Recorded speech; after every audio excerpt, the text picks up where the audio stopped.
तो बढ़िया है।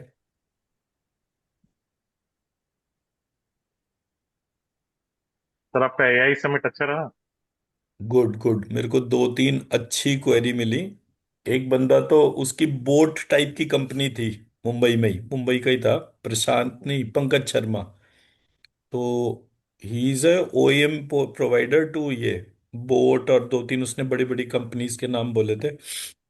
तो वो चश्मे के अंदर भी वो पूरा टेक्निकल एडिटर लगा देता है, मतलब हर जगह वो डेटा के तौर पे था। तो आई सेड कि भाई एक काम कर लेते हैं, या हमारा जो प्रोजेक्ट है उसमें हम मंत्र चिकित्सा को आपकी चिप के साथ में एनेबल कर दें। तो जैसे ही सब लोग उस मंत्र को सुनेंगे तो वो मेडिटेट कर सकते हैं। अगर हमने एक ऐप के तौर पे देखा कि भाई कोई व्यक्ति शैलो ब्रीदिंग करता है, मतलब कोई भी व्यक्ति अगर बीमार है, छोटी बीमारी हो, बड़ा बीमारी हो, स्ट्रेस हो, कोई भी चीज है, तो उसमें जो है उसका ब्रीदिंग शैलो हो जाता है, from nose to navel, navel to nose नहीं रहता है। तो ऐसा सिचुएशन में हमें क्या करना चाहिए, हमें इस पूरे प्रोसेस में एक ऐसा चिप बना दें जो हर 1 घंटे के बाद 2 मिनट का वो वाइब्रेशन दे दे। वो 2 मिनट के पीरियड में वो श्रीम चैंटिंग आ जाए। तो वो श्रीम चैंटिंग को वो अपने मोबाइल फोन में एकदम आता हुआ देखे, और उसके बाद जो है वो अपनी अटेंशन को अपनी ब्रीदिंग पे ले जाए। 2 मिनट ब्रीदिंग करे, तो अगर हर 1 घंटे में या जो भी टाइम डिफाइन करा जाए उसको वो आ जाए, तो उसकी इम्यूनिटी इंप्रूव कर जाएगी। तो जो उसकी क्रोनिक हेल्थ का वो है, एंड दैट्स हाउ हम वास्तु में भी हर डायरेक्शन के हिसाब से बीज मंत्रों को डिफाइन कर सकते हैं, so that everybody can resolve for कि भाई कैसे इस पूरे प्रॉब्लम को सॉल्व करें। तो मैंने सिंपल एक साउंड सिस्टम बना दिया, उसके अंदर मल्टीपल बीज मंत्र और मंत्र लगा दिए। अब आपने वही बॉक्स को ईस्ट में लगाया तो चिप वन का एक वेरिएबल जो है वही प्ले होगा, वो चिप वन का फिर सेकंड वेरिएबल, ऐसे करके आप हर डायरेक्शन का बीज मंत्र लगा सकते हैं। आप स्पीकर तो आजकल बहुत छोटे छोटे भी आते हैं, तो आपने जो है हर जगह पूरे घर का एकॉस्टिक्स ही चेंज कर दिया। तो बड़े बड़े टॉप कॉर्पोरेट्स भी हैं, उनकी प्रॉब्लम भी जो है उसी तरीके से सॉल्व हो जाएगी। नहीं अभी नहीं। मैं ले लूंगा बीच में, आप ले लेना। नहीं मैं नहीं। तो जब ये वाला पार्ट हुआ तो मतलब वो एक बहुत मीनिंगफुल डिस्कशन हुआ था। सो उसकी कंपनी मुंबई में ही है। तो फिर एक जनाडू करके जो है वो एआई मूवी बनाने वाला बंदा था। तो वो भी यादव यादव था कुछ नाम उसका, अवनीश यादव या कुछ। But that was a good show जो वहां पर था। तो ओवरऑल इट वाज गुड। नमस्कार मैम। नमस्कार सर। चलिए ओवरऑल मैं इट वाज पाँच अ मिनट गुड में शो। वीडियो पे आती हूँ। मतलब उसमें दो तीन सेक्शंस थे समिट के अंदर। एक पार्ट जो था उसमें सारे जितने भी एंटरप्रेन्योर्स थे वो थे। तो उसमें सबसे इंपॉर्टेंट पार्ट मैंने क्या देखा, everybody was doing agentic AI. अब वो कोई उसको ए कह रहा था, कोई बी कह रहा था, वो प्रॉब्लम थी। दूसरा जो मतलब एजेंटिक एआई को चलो यूज कर रहे हो तो ठीक है, लेकिन जो कहानी वो पिच कर रहे थे, मतलब जैसे एआई का उन्होंने जो नाम रखा, वो नाम उनके पूरे अप्रोच से कनेक्ट ही नहीं होता था। एक ने अपने एआई का नाम मीमांसा रखा, मीमांसा एआई, नमस्कार मैम। तो एक ने अपने एआई का नाम मीमांसा रख दिया। अब मैं कहूँ यार मीमांसा का मतलब तो मतलब अंडरस्टैंडिंग और एप्लीकेशन है। तो थिंक आप इसमें क्या चीज का वो कर रहे हो मीमांसा में, मतलब आप और वो। मैडम बहुत अच्छा बनाई है। मेरा मूड नहीं था इतना खाने का। हाँ। हम्म।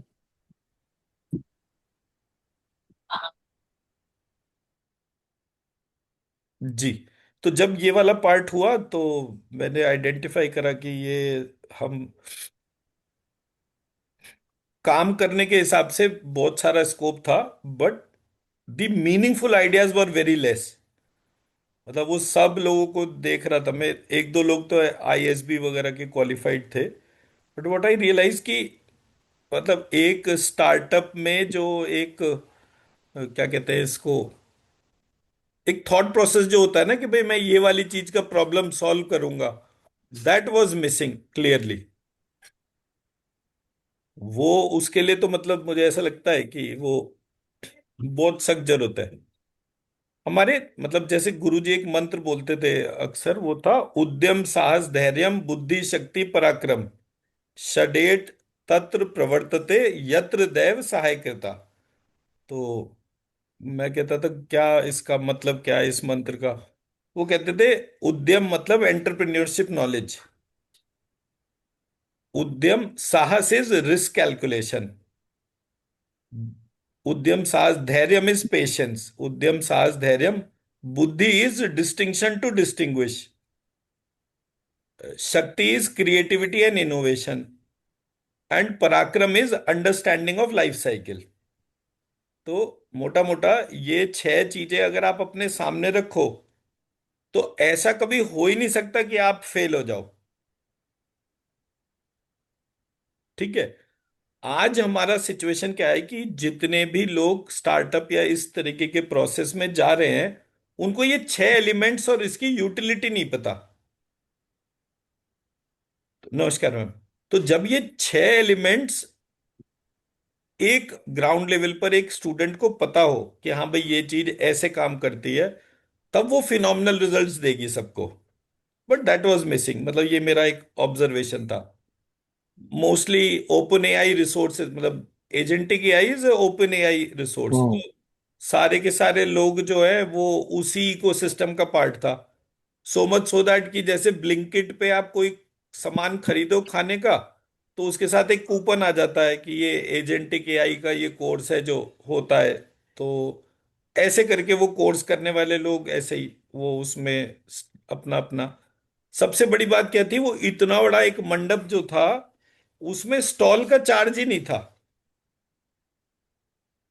आप सोचो, आपको एक स्टॉल मिलेगा, वहां पर एक एलईडी टीवी मिलेगा, आपको एक पीपीटी और वो रन करना है and you have to demonstrate कि ये है प्रगति मैदान जैसी जगह में। मतलब मैं समझता हूं कि अगर किसी को 50,000 लाख रुपए भी देने पड़ते, तो वो पूरा पार्ट जो है वो उस वाले मंडप में everybody was putting a free show. तो जो मेन स्टॉल था वो वहां पर एक जो सेक्शन था उसमें एनवीडिया और ये सारे का मेन शो था। तो वो वहां पर जो है आपको क्लास चीजें थी, एक क्वांटम कंप्यूटर भी उन्होंने, क्वांटम एआई भी डिमॉन्स्ट्रेट करा था, उसका स्ट्रक्चर डिमॉन्स्ट्रेट करा था। बट वो तो सब बाहर के लोग हैं ना। अपने देश में क्या हो रहा है, अपना क्या हो रहा है, वो दैट आइडिया वाज मिसिंग।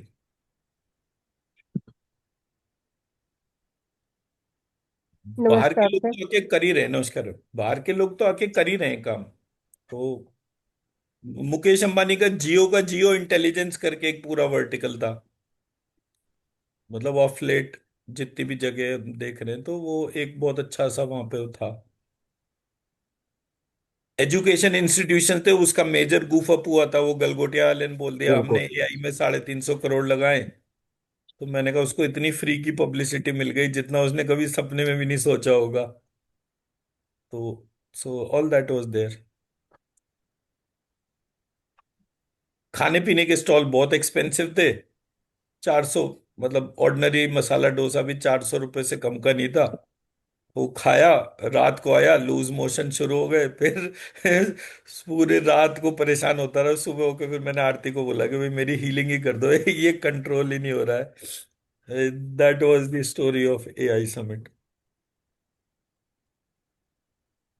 जी। तो पहला चीज तो ये है कि अनुपमा जी और मनीषा पाटिल जी एंड और कौन था, तो मैं आपको जो है ये चिन्मयी जी को सब लोग जानते हैं। हाँ सर। राइट। तो जिस किसी को भी कोई डाउट क्लियर करना है, कोई चीज ऐसा लगता है, मतलब मैं तो वैसे अपने सेशंस करता रहूंगा बीच बीच में 12 बजे वाले, सो दैट कि आपको ये पता रहे कि हम क्या क्या चीजों के हिसाब से कर रहे हैं। बट किसी को भी अगर कोई डाउट है तो आप इनको क्वेरी डाल सकते हैं, क्योंकि जब हमारा दिन होता है तब इनकी रात होती है। तो मान लीजिए आपको कोई रात को भी क्वेरी याद आई तो आप इनको पोस्ट कर सकते हैं। Good morning sir. हाँ जी, नमस्कार। नमस्ते। तो आप इनको अपना क्वेरी पोस्ट कर सकते हैं, सो दैट कि आपको जो है मतलब मेरे को मेरी टाइमलाइन के हिसाब से परेशान होना नहीं पड़ेगा। और इनको जो है, मतलब जैसे हमारा लेवल 1, लेवल 2, लेवल 3, फिर उसके बाद लेवल 4 1 साल का होता है, फिर लेवल 5 होता है। तो ऐसे करके ये लेवल 5 वाला कोर्स कर रहे हैं, तो लेवल 5 भी ऑलमोस्ट 25% इनका हो चुका। So that's how it is. तो ऐसा नहीं है कि कोई चीज में आपको डाउट आएगा कुछ, बट अपना टाइमलाइंस जो है जिस किसी को भी कंफर्टेबल लगता है तो उसके तौर पे। ठीक है ना। मनीषा जी हमारे ग्रुप में आज नई जुड़ी हैं। और वो कहाँ गए? और संदीपा जी, नहीं संदीपा जी तो खैर इंट्रोड्यूस हो चुके। मनीषा जी, मनीषा जी आप अपने आप को इंट्रोड्यूस कर दीजिए सबसे।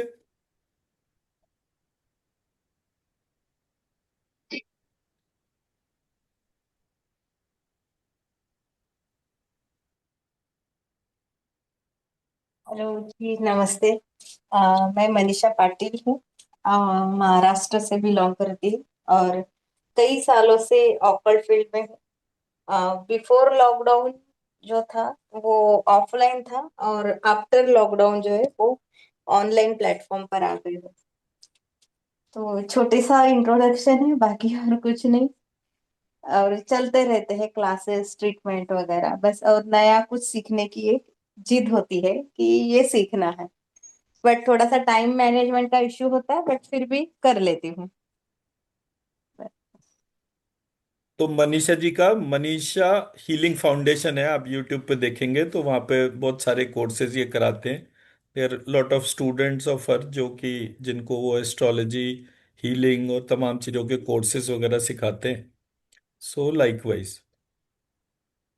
तो सर, मुझे क्लास लीव करनी पड़ेगी, कुछ इमरजेंसी नो सिचुएशन किसी प्रॉब्लम, की आ नो गई है sir. Problem, I fine. Continue later, जी, थैंक यू सर। ठीक है जी, ठीक।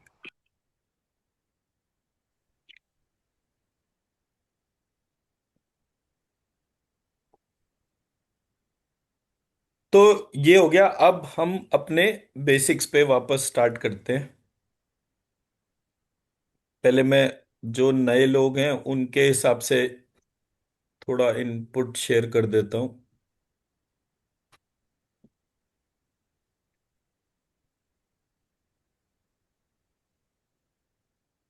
नए लोगों को सबसे पहले श्रीम लिखना है। आधा षटकोण का षा, आधा क्षत्रिय वाला क्षा, नीचे र, ऊपर र, अनुस्वार। संदीपा जी एक जगह बैठ जाइए आप, ताकि फिर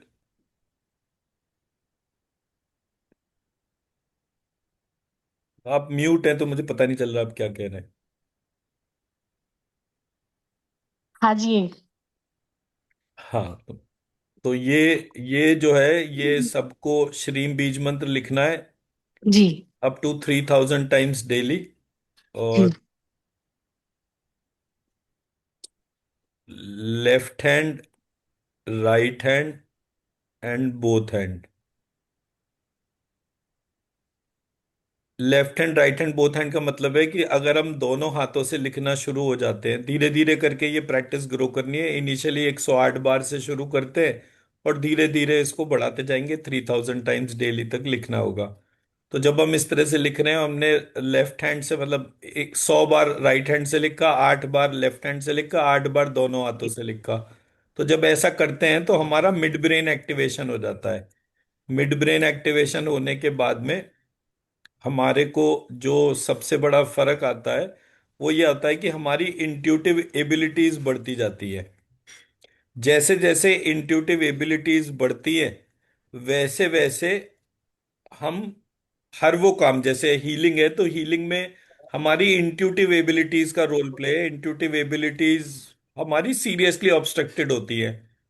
हमें खाने पीने, उठने बैठने 100 तरीके के रेस्ट्रिक्शंस बताए जाते हैं, तो एज अ रिजल्ट हमें ये पता ही नहीं चलता कि हमारा स्पिरिचुअल फॉर्म जो है वो इन सब चीजों से बहुत ऊपर का है। बट हम बेसिक्स में ही अटके रहते हैं। मतलब कि हमारी ग्रॉस बॉडी है, सटल बॉडी है, कॉजल बॉडी है, स्थूल शरीर, सूक्ष्म शरीर और कारण शरीर। लेकिन फंडामेंटली हम जो है स्थूल शरीर में इतने अटके रहते हैं कि हमें सूक्ष्म और कारण शरीर का पता नहीं चलता। तो हमारा पहला पार्ट हो गया बीज मंत्र का लिखना। अब मैं लिखने को क्यों प्रमोट करता हूं वो भी बता देता हूं। अपना प्रीति मैम हरियाणा से हैं, रजनी मैम महाराष्ट्र से हैं, संदीपा जी जो है वो यहाँ से है, क्या मथुरा से, यूपी से हो गया, स्वर्ण जी मुंबई और बंगाली उसके तौर पर हो गए। तो अब इट इज प्रैक्टिकली इम्पॉसिबल कि आप सब लोगों का उच्चारण किसी भी चीज का सेम हो। मैं मेरा एक टेक्निकल पक्ष रख रहा हूं। हमें सबको ये बोला जाता है कि कोई मंत्र विज्ञान और ये सारी चीजों में उच्चारण जो है उसका सारा रोल प्ले होता है।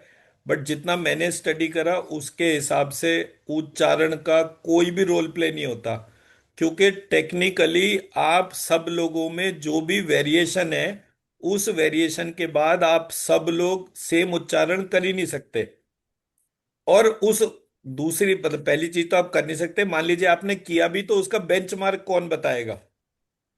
मैं एक साउथ इंडियन गुरुजी हूं, तमिल ब्राह्मण हूं, मैं एक हरियाणा के ब्राह्मण के उच्चारण को जस्टिफाई कैसे करूंगा। मैं मेरा पॉइंट समझा पा रहा हूं।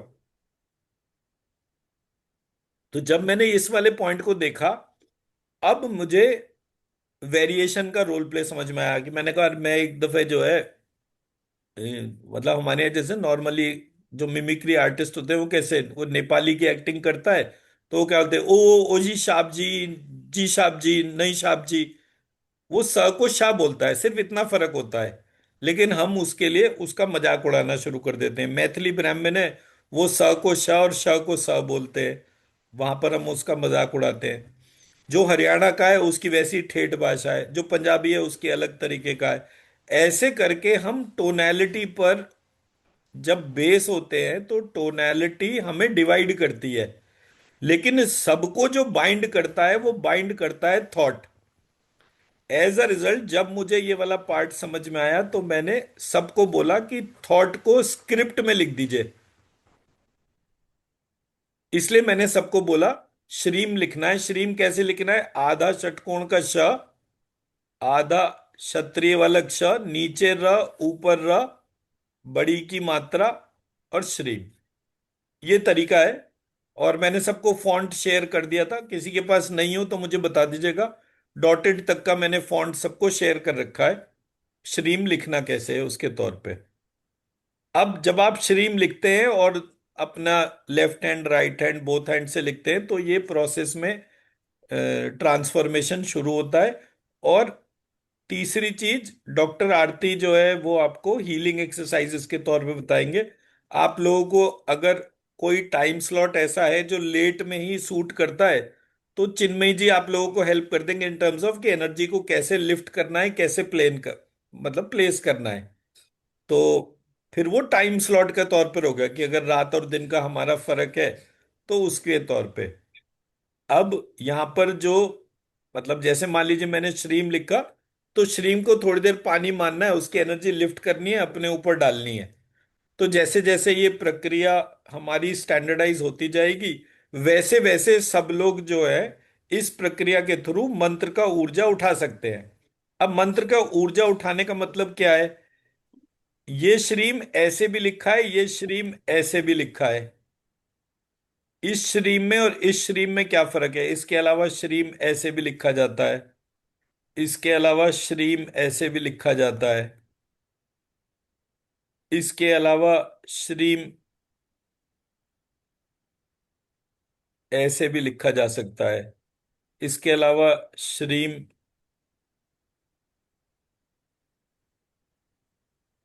ये इतने सारे तरीके हैं श्रीम लिखने के हिसाब से। तो प्रोनाउंसिएशन टेक्निकली इन सब का SHREEM करके ही होगा। सब में फर्क क्या है,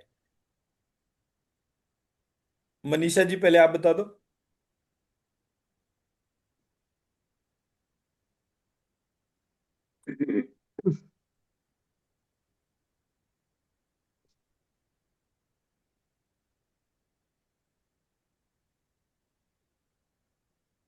जी।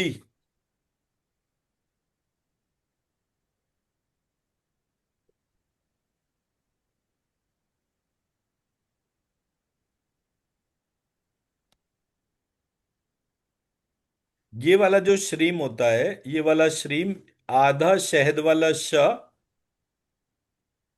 प्लस र। तो ऐसे करके ये शहद वाला श प्लस र करने से प्लस बड़ी की मात्रा प्लस अनुस्वार, ऐसे करके ये मेरा श्रीम बनता है। जब मैंने शहद वाले श को देखा तो उसकी लिमिटेड वाइब्रेशन थी, तो इसको लिखने का तरीका ऐसे था। फिर मैंने कहा मुझे शहद वाला श नहीं समझ में आया, मैं षटकोण के श से इसको लिखूंगा। तो आधा षटकोण का श प्लस र प्लस ई की मात्रा प्लस अनुस्वार करा, तो मेरे को जो है ये श्रीम ऐसे लिखने को हुआ। फिर मैंने इसके नेक्स्ट मतलब वेरिएशन को स्टडी करा, तो उसमें मुझे पता चला कि इसका दूसरा तरीका लिखने का क्षत्रिय वालक श प्लस र प्लस ई की मात्रा प्लस अनुस्वार, ऐसे करके ये श्रीम ऐसे बना।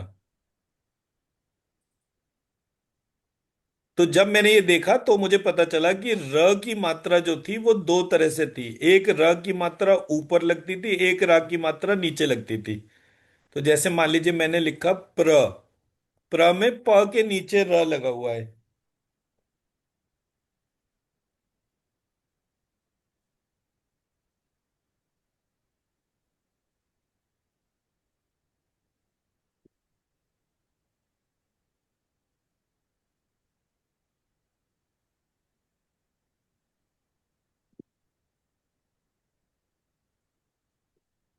तो प के नीचे ये र लगा हुआ है। दूसरा, जैसे मैं लिखता हूं कृष, कृष नहीं हर्ष। तो अगर मैं हर्ष लिखूंगा तो ऐसे करके, तो ये श के ऊपर र आया हुआ है। इसका लिखने का तरीका कैसे होता है, आधा र प्लस श। तो ये ऐसे करके लिखने से ये श के ऊपर र आता है। तो जब मुझे ये चीज समझ में आई और ये पता चला कि र जो है वो जल तत्व है, र जो है वो जल तत्व है, तो ये ऊपर, जल ऊपर से नीचे भी गिरता है, नीचे से ऊपर भी जाता है। इस कारण से मैंने जल की दो मात्रा यूज करी और ये षटकोण का श और क्षत्रिय वाला श कंबाइन करा। र नीचे लगाया, बड़ी की मात्रा र ऊपर लगाया। अब जब आप इस श्रीम को देखेंगे, इस श्रीम की एनर्जी जो है वो बहुत डिफरेंट होगी। मैं मेरी बात समझा पाया? मनीषा जी मेरी बात मैं समझा पाया?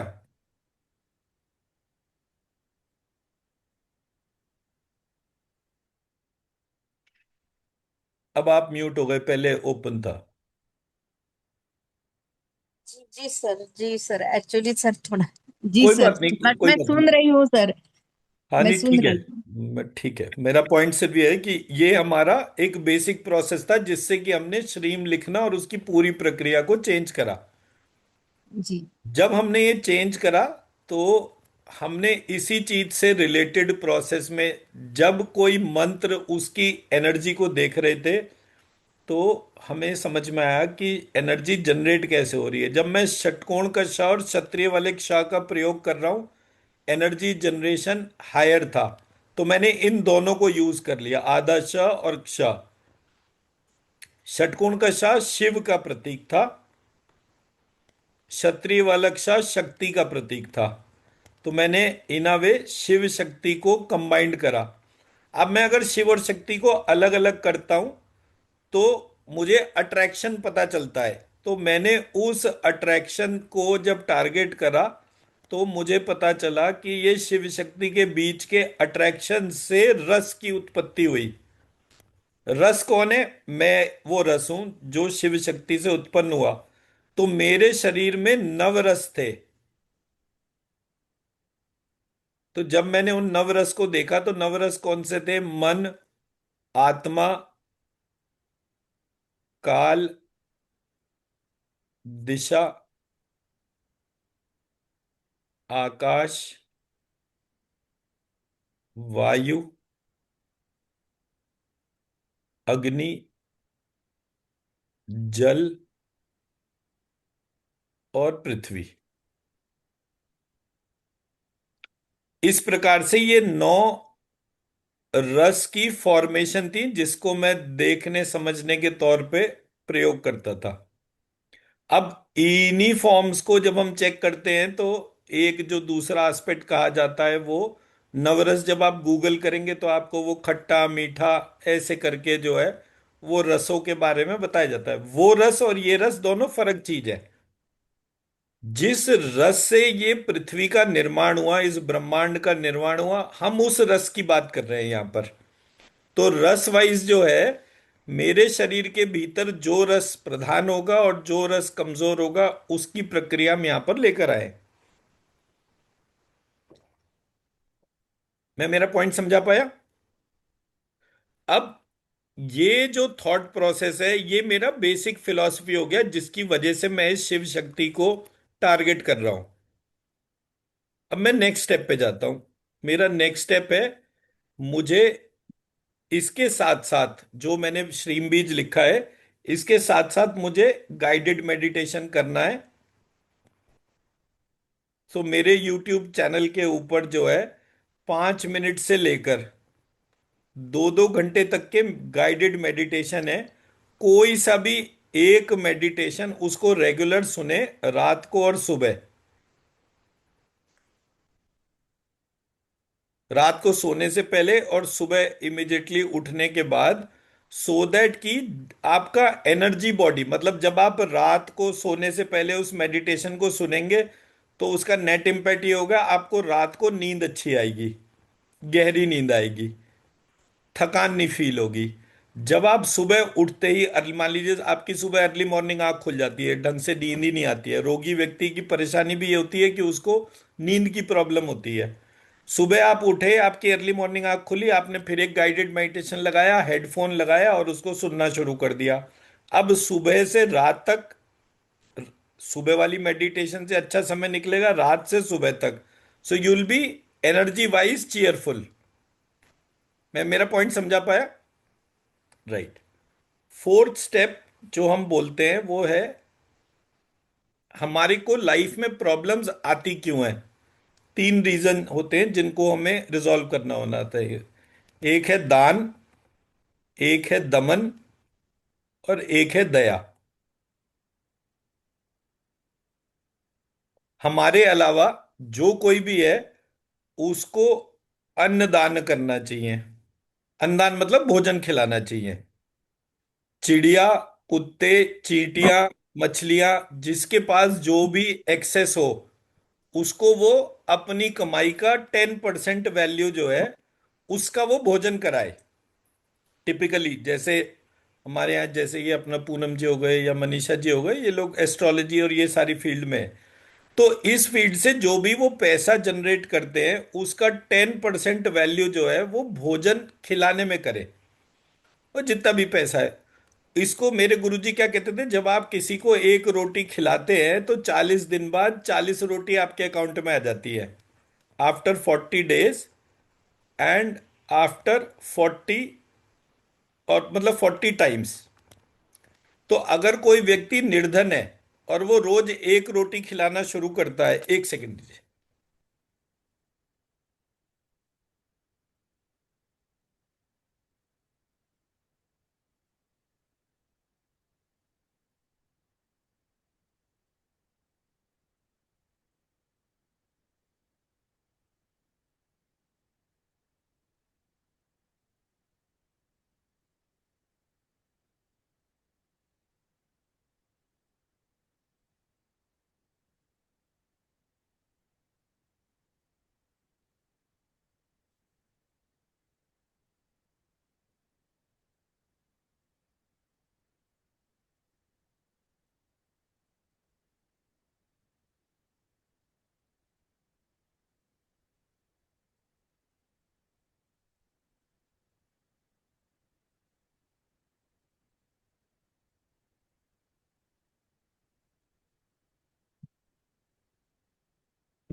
सॉरी।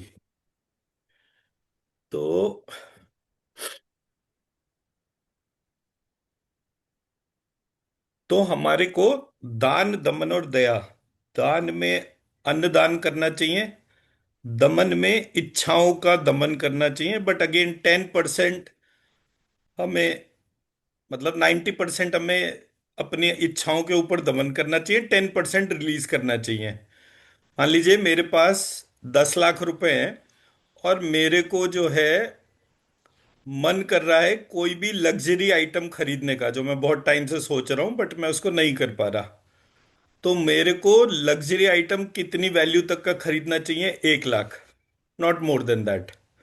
क्योंकि अगर मैंने 10 कमाए और 10 के 10 किसी भी लग्जरी आइटम में खर्च कर दिए, तो मेरा सिस्टम इम्बैलेंस में चला जाएगा। तो मुझे उसको दमन करना है 90%,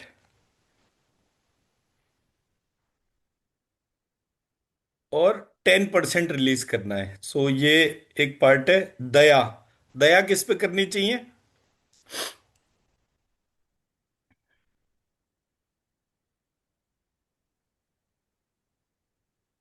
दया किस पे करनी चाहिए? जी प्रीति मैडम।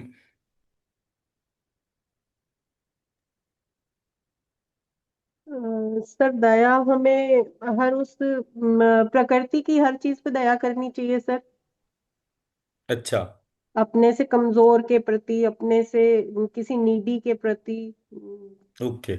जी स्वर्ण जी, हमें दया किसके ऊपर करनी चाहिए? कमजोर और गरीब, मतलब जो इकोनॉमिकली जो वीक हैं ओके। जी उनको रजनी जी। उन जी रजनी जी, आपको पहले अनम्यूट करना है। प्राणियों पे करना है सर। प्राणियों पे करना है, अच्छा। हम दया किसके ऊपर करते हैं? शत्रुओं पर। शत्रुओं पर दया करनी चाहिए। नहीं सर। जी स्वर्ण जी। करनी चाहिए। शत्रुओं पे दया करनी चाहिए या नहीं करनी चाहिए?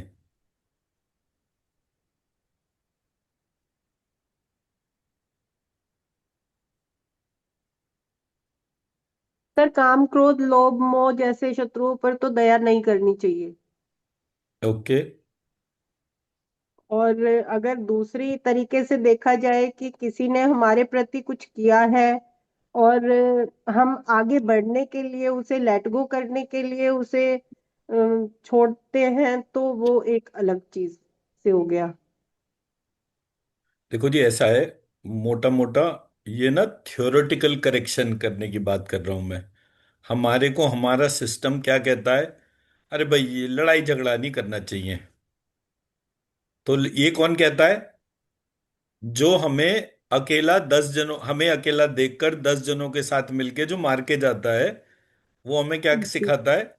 नहीं भाई, लड़ाई झगड़े में कुछ नहीं रखा। भाई, जी लड़ाई सर। झगड़े में कुछ नहीं रखा था, तू हमें मार के क्यों गया? जी सर। आज मेरे पास सामर्थ्य आ गया, घर में घुस के मारूंगा, एक एक को मारूंगा।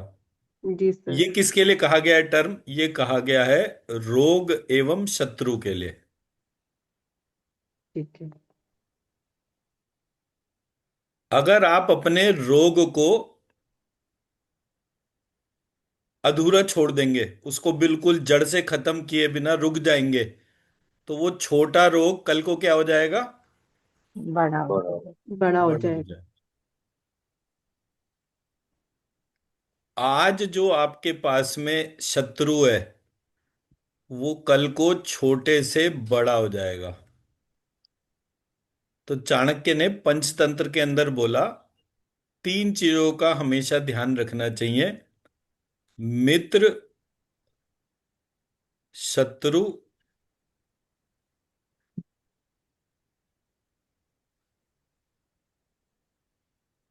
और उदासीन।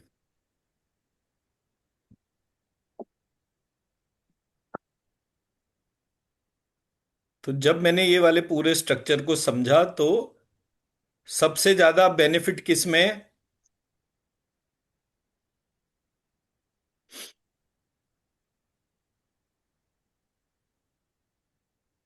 मित्र। ओके। आप मेरे मित्र हैं और प्रीति जी की मुझसे दुश्मनी हो जाती है, तो अब प्रीति जी मेरे को तो मार नहीं पा रही, आप मिल गए तो किसको मारेंगे वो? आपको? आपका वीडियो पॉज हो गया शायद। नहीं नहीं, मैं अच्छा। सोच रहा हूँ ओके। कि अगर वो आपको नहीं मार पा रहे तो मेरे को कैसे मार सकते हैं? अच्छा, अकेले अकेले मतलब एक्सेसिबल। अच्छा। एक्सेसिबल। एक्सेसिबल कौन है? तो जो अच्छा अच्छा। मित्र है, उस मित्र के साथ में जितने भी हैं वो सब शत्रु के भी शत्रु हो गए। हम्म। तो जब, तो चाणक्य ने यह बोला कि किसी भी स्थिति में व्यक्ति को, सफल व्यक्ति वो है जो उदासीन रहता है। उदासीन मतलब, ना आप मेरे मित्र हैं ना मैं आपका, ना मित्र है ना शत्रु है। कभी भी आपका चिंतन करा जाए तो मेरा चिंतन हो ही ना। जब आपका बिहेवियर पैटर्न उदासीन रहेगा तो आप सरवाइव करेंगे। अब ये तो हो गया चाणक्य का पॉइंट ऑफ व्यू। अब एक किताब है लक्ष्मी तंत्र। लक्ष्मी तंत्र में आया, उसने लिखा कि ये इंद्र ने पूछा लक्ष्मी जी से कि लक्ष्मी जी, आप ये पूरे ब्रह्मांड को कंट्रोल कैसे करती हैं? आपको सबको कंट्रोल करना होता है, तो आप सबको कंट्रोल कैसे करती हैं? लक्ष्मी जी ने बोला, विरोध से। किस चीज से? विरोध से। अब लक्ष्मी किसको कहते हैं? लक्ष्यते इति लक्ष्मी। तो संस्कृत में ये बोलते हैं लक्ष्यते, जहां लक्ष्य है वहां पर लक्ष्मी है। सो पहली बात ये कि आपको लक्ष्मी अगर अर्जित करनी है तो एक अपना लक्ष्य निर्धारित करिए।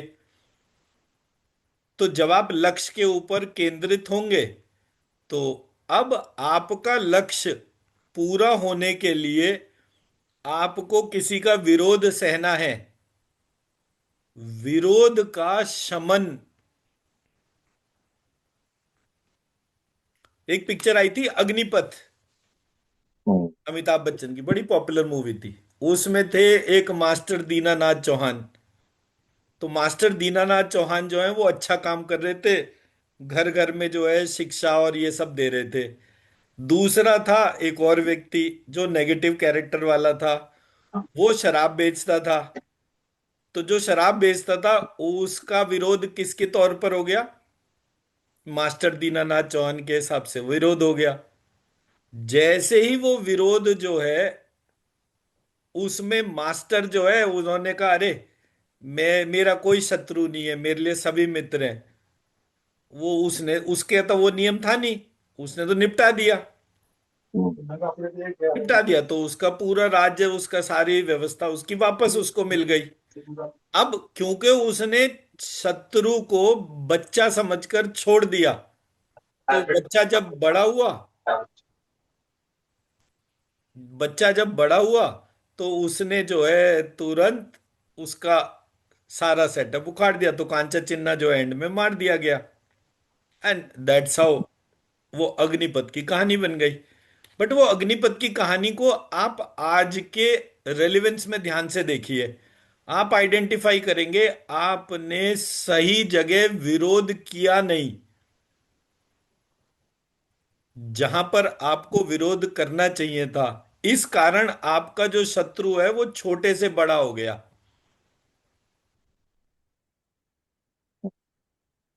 मैं मेरा पॉइंट समझा पा रहा हूं? भारत में अंग्रेज जब आए तो वो कैसे आए? ईस्ट इंडिया कंपनी के नाम से। कंपनी जो थी वो एक छोटा सा बिजनेस एस्टेब्लिशमेंट है। क्या बेचते हो? बोले जी मैं इत्र बेचता हूँ, कालीन बेचता हूँ, ये बेचता हूँ, वो बेचता हूँ, विदेशों में बहुत सारा सामान है, मैं आप राजा महाराजाओं को बेचता हूँ। बोले अरे ये तो बढ़िया है। महाराज खुश हो गए, उन्हें समझ में आ गया ये अच्छा इत्र और सारी चीजें हैं। महाराज ने कहा मांगो क्या मांगते हो? बोले हजूर हमें एक छोटी सी छावनी दे दी जाए जहां पर हम सब लोग रह सके, क्योंकि हम बाहर के लोग हैं, तो हमारे खाने पीने सारी व्यवस्थाएं जो है उसको हम कर सकें, तो उसमें हमें थोड़ी सी राजसी सुरक्षा मिल जाए। करते करते वो राजसी सुरक्षा के नाम पर जो लोग भर्ती हुए, वही ईस्ट इंडिया कंपनी को ब्रिटिशर्स के लेवल तक ले गए। हमने कभी इस चीज को ध्यान से देखा नहीं, और वो छोटा शत्रु जो है इतना बड़ा शत्रु हो गया कि आज जो है वो पूरी दुनिया पे कंट्रोल कर रहे हैं। तो आपको आपके शत्रु को जड़ से मिटाना है, ये आपको इस हिसाब से समझना है कि आप रोग को एड्रेस करें। अगर आप नहीं करेंगे तो एक दिन मरने की बारी आपकी होगी। हम जो ये दान दमन और दया जो है, इसके ओवरलैपिंग को ही मिस कर जाते हैं। अब मैं इसके एग्जाम्पल बोलता हूं। दान करने की जब हमारी बारी आती है तो हम दान कैसे करते हैं? हम दान करते हैं इंस्टीट्यूशन को। नेट इम्पैक्ट क्या होता है? धीरे धीरे वो इंस्टीट्यूशन शक्तिशाली होना शुरू हो जाता है। अब आपने दान करा और चर्च में दान कर दिया। चर्च में दान करने की वजह से 220 करोड़ क्रिश्चियंस का सारा दान वेटिकन सिटी में चला गया। वेटिकन सिटी काम क्या करता है? कुछ नहीं।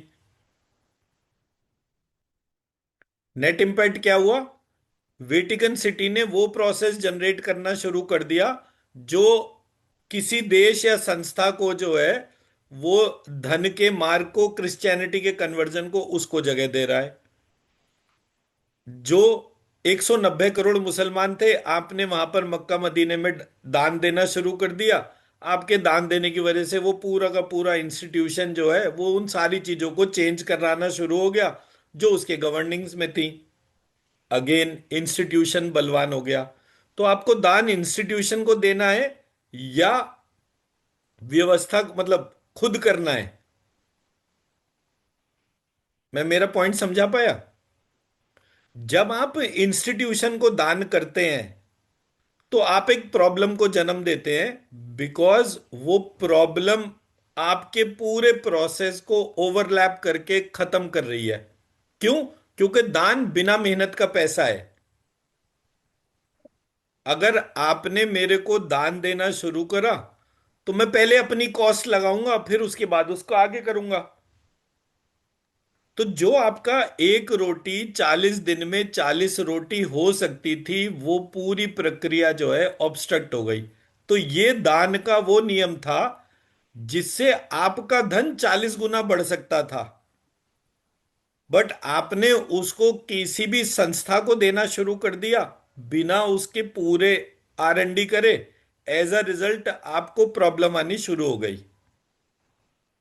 मैं मेरा पॉइंट समझा पाया? जी सर। दमन किसका करना है? इच्छाओं का दमन करना है, अधर्म का दमन करना है। पूरा कितना करना है? 10%। मतलब 90% दमन करना है, 10% ही हमारे यहाँ परमिसेबल वो दे रखा है। दया किस पे करनी है? अरे महाराज, शत्रुओं पे, ये गरीबों पे, निर्धनों पे, इन पे दया कीजिए। अब वो कल के निर्धन आज मेरे सिस्टम के अंदर आके पूरा रिजर्व्ड कैटेगरी जो है वो अलग हो गया। अब मेरे देश में IAS वगैरह जितनी भी चीजों के तौर पे हो रहा है, वो वही निर्धन और कमजोर वर्ग हो गया। आज आपको जो है, मतलब अपर क्लास के हिसाब से आपको उठ के जाना पड़ रहा है कि भाई काम धंधे के लिए कहाँ जाए, क्योंकि सारा लॉ उन्हीं के हिसाब से चेंज हो गया। मैं मेरा पॉइंट समझा पाया? जी सर। तो हमारे यहाँ जो प्रक्रियाओं में नेगेटिव प्रोसेस जनरेट हुआ, वो हमारी डेफिनेशंस के रॉन्ग अजम्पशन की वजह से हुआ। शत्रु को छोड़ा ही नहीं जाता, रोग को छोड़ा ही नहीं जाता। हम रोग के प्रति उदासीन है। कोई एक रोग जैसे ही हमारे डोमेन के अंदर जागृत होता है, अरे ठीक है, अभी 8-10 दिन तो खा ही ली एंटीबायोटिक, पूरा कोर्स करने से क्या फायदा? इन सब चीजों से कुछ नहीं होता। रोग का एक पर्टिकुलर ट्रीटमेंट है जो रोज के रोज काम करने के तौर पे उसकी रियकरेंस को जब तक लास्ट माइल तक आप रोक ना सकें तब तक रुकना नहीं है, दवाई तब तक करनी है। इसलिए हम जब कभी किसी की हीलिंग करते हैं हम उसको बोलते हैं कि पहली चीज तो हीलिंग ले लो, बट पैरेलली इतना श्रीम लिख के अपने ऊपर डालने जाओ कि साल भर बाद तुम्हें हमारी जरूरत ही ना पड़े। सो मच सो दैट कि आप अपने सारे शत्रुओं को जो इस शरीर को निर्बल बना रहे हैं उन सबको जड़ से समाप्त कर सको। मैं मेरा पॉइंट समझा पाया?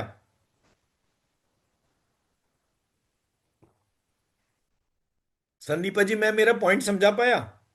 राइट, मनीषा जी। जी जी सर। ठीक है, आगे बढ़ते हैं। तो सर हाँ जी सर बोलिए। ये नहीं समझ में आया कि जो लक्ष्मी तंत्र में पूछा गया कि कंट्रोल कैसे करती हैं लक्ष्मी जी, तो विरोध से, उसका कोई एग्जाम्पल दे दीजिए सर प्लीज। बड़ा सिंपल है। भारत में मोबाइल टेलीफोनी जो थी, जीएसएम फोन जो था, उसका इनॉग्रेशन हुआ 1995 में। उसमें मेजर बेनिफिशियरी था एयरटेल। ठीक है जी। चारों तरफ एयरटेल का धूम हो गया, एयरटेल ने करोड़ों अरबों रुपए का व्यापार कर लिया। मतलब अगर मैं एक घड़ी बना दूं जिसमें कि मिनट सेकंड के जैसा जो है, उसमें सेकंड पर अगर मैं करोड़ की डिजिट लिख दूं हम्म। तो उनका एक दिन में उतने करोड़ का रेवेन्यू था। ठीक है। अब ये जो एयरटेल था ये बड़ा होता चला गया, एयरटेल के कंपटीशन में वोडाफोन आया, एयरटेल के कंपटीशन में जो है वो और कौन कौन से थे, बीपीएल आया, जी सर। और कौन कौन सा था कंपटीशन, एयरटेल वो आइडिया था सर। है जी। आइडिया भी था सर एक। आइडिया भी था, लेकिन वो आइडिया तो एस्कोटेल और वो था, जी मतलब वो इसमें आइडिया वोडाफोन मर्ज भी हो तो गया। सब एक हो गए थे ना। ऐसे जी। करके वो कंपनीज थी। अब इनके बाद आया जियो। जी सर। जियो इन सबको खा गया। इन्होंने विरोध करने के बारे में सोचा,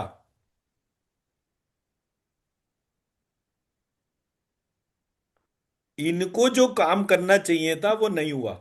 क्या काम नहीं हुआ? जो भी टेक्नोलॉजी और सारी चीजें थी, इनको उसको रोकना था, गांव गांव तक नेटवर्क पहुंचाना था, इन्होंने नहीं पहुंचाया। इनके टावर्स मेल रेडिएशन करते रहे, जिसकी वजह से ऑटिज्म और इस लेवल की सारी बीमारियां देश दुनिया में फैलती रही। इन्होंने कोई चीज उसके तौर पे नहीं करी। फिर जियो जब आया तो जियो ने आकर तो इन्होंने सबने विरोध जनरेट करा, बट जियो के आगे इनकी एक नहीं चली। और रातों रात जो इंडस्ट्री 10 मिलियन मोबाइल फोन की थी वो 100 मिलियन मोबाइल कस्टमर्स की बन गई, जिसमें 1 मिलियन स्मार्टफोन यूजर थे, आज 80 मिलियन स्मार्टफोन यूजर हैं। तो इनकी संपत्ति कंट्रोल हो गई जो अनकंट्रोल्ड थे, और इसकी संपत्ति अनकंट्रोल्ड हो गई जो कंट्रोल क्या स्टार्ट ही नहीं हुआ था। 2G स्कैम में रिलायंस जो था, जो रिलायंस टेलीकॉम जो था मेजर सफरर था, रातों रात इनको पूरा का पूरा वो बंद करना पड़ा था। फिर उन्होंने नई कंपनी करके लॉन्च करा और सारा कुछ करा। आपको इसका जियो का लोगो का कहानी पता है? नहीं पता सर। जियो की कहानी ऐसी थी, वो अपने वहां पर ऑफिस में बैठे हुए थे, तो हाँ भाई कुछ नया काम शुरू करते हैं। कौन सी डोमेन का करेंगे? बोले भाई अब हम जो है डेटा में जाएंगे। तो ऑयल से उठकर, देखिए ध्यान से, ऑयल से उठकर डेटा पर जाएंगे। Data is the new oil. जी सर। तो ये जो लिखा हुआ था इसको उल्टा कर दिया, OIL जो था वो जब इसको मिरर इमेज में उल्टा करा तो वो JIO हो गया। ऐसे करके जियो का जन्म हुआ था।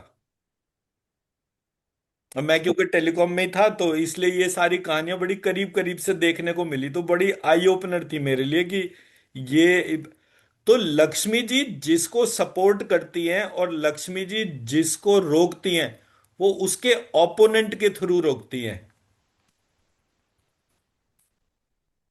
भारत में, और ये सब जगह एप्लीकेबल है। एक टाइम था देश और दुनिया में जर्मन का आतंक था। जर्मनी ने 40 लाख ज्यूज को एक साथ मार दिया गैस चैम्बर में डालकर। फिर वो ज्यू जो थे उन्होंने बाकी सबको मार लिया। तो अगर आप देखोगे किसी भी जगह इसका विरोध दूसरा व्यक्ति विरोधी जब आपका शक्तिशाली हो जाए तो आप समझ लीजिए कि लक्ष्मी जी की कृपा जो है विरोधी के ऊपर है। आप अपने लक्ष्य से भटक गए।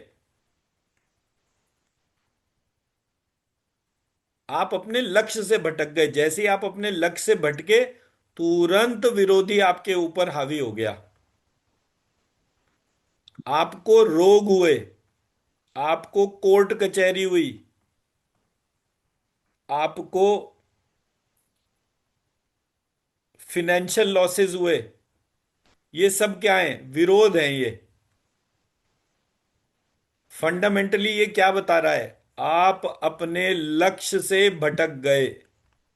इसका सिंपल मतलब ये है। हम जब पैदा होते हैं भगवान हमें सारे रिसोर्सेज देता है। 20-25 साल की उम्र में हम पहली बार कमाना शुरू करते हैं। हम जैसे ही कमाते हैं हम दान देने के बारे में सोचते ही नहीं।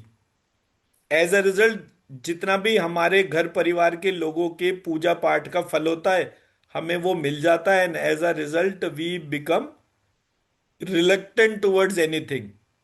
एक स्थिति ऐसी होती है कि जिसके बाद भगवान कहता है यार इसको तो रियलाइजेशन ही नहीं हो रहा कि मैंने इसको इतना दिया, ये नेचर के लिए कुछ कर ही नहीं रहा। तब वो जो है पहली बार आपको रोग देगा, दूसरी बार आपको फाइनेंशियल लॉस देगा, तीसरी बार आपको कोर्ट कचहरी देगा। और जब ये चीज होती है तब आप मंदिरों में जाते हैं, सारे धर्म गुरु और इन सब लोगों को आइडेंटिफाई करना शुरू करते हैं। क्यों? क्योंकि अच्छा खासा सब कुछ चल रहा था, ये रातों रात क्या हो गया जो मेरा सब कुछ जा रहा है। मैं मेरा पॉइंट समझा पा रहा हूं? लाइफ में प्रॉब्लम इसलिए आ रही है क्योंकि आप अपने लक्ष्य से डेविएट हो गए। ये लक्ष्मी तंत्र बोल रहा है।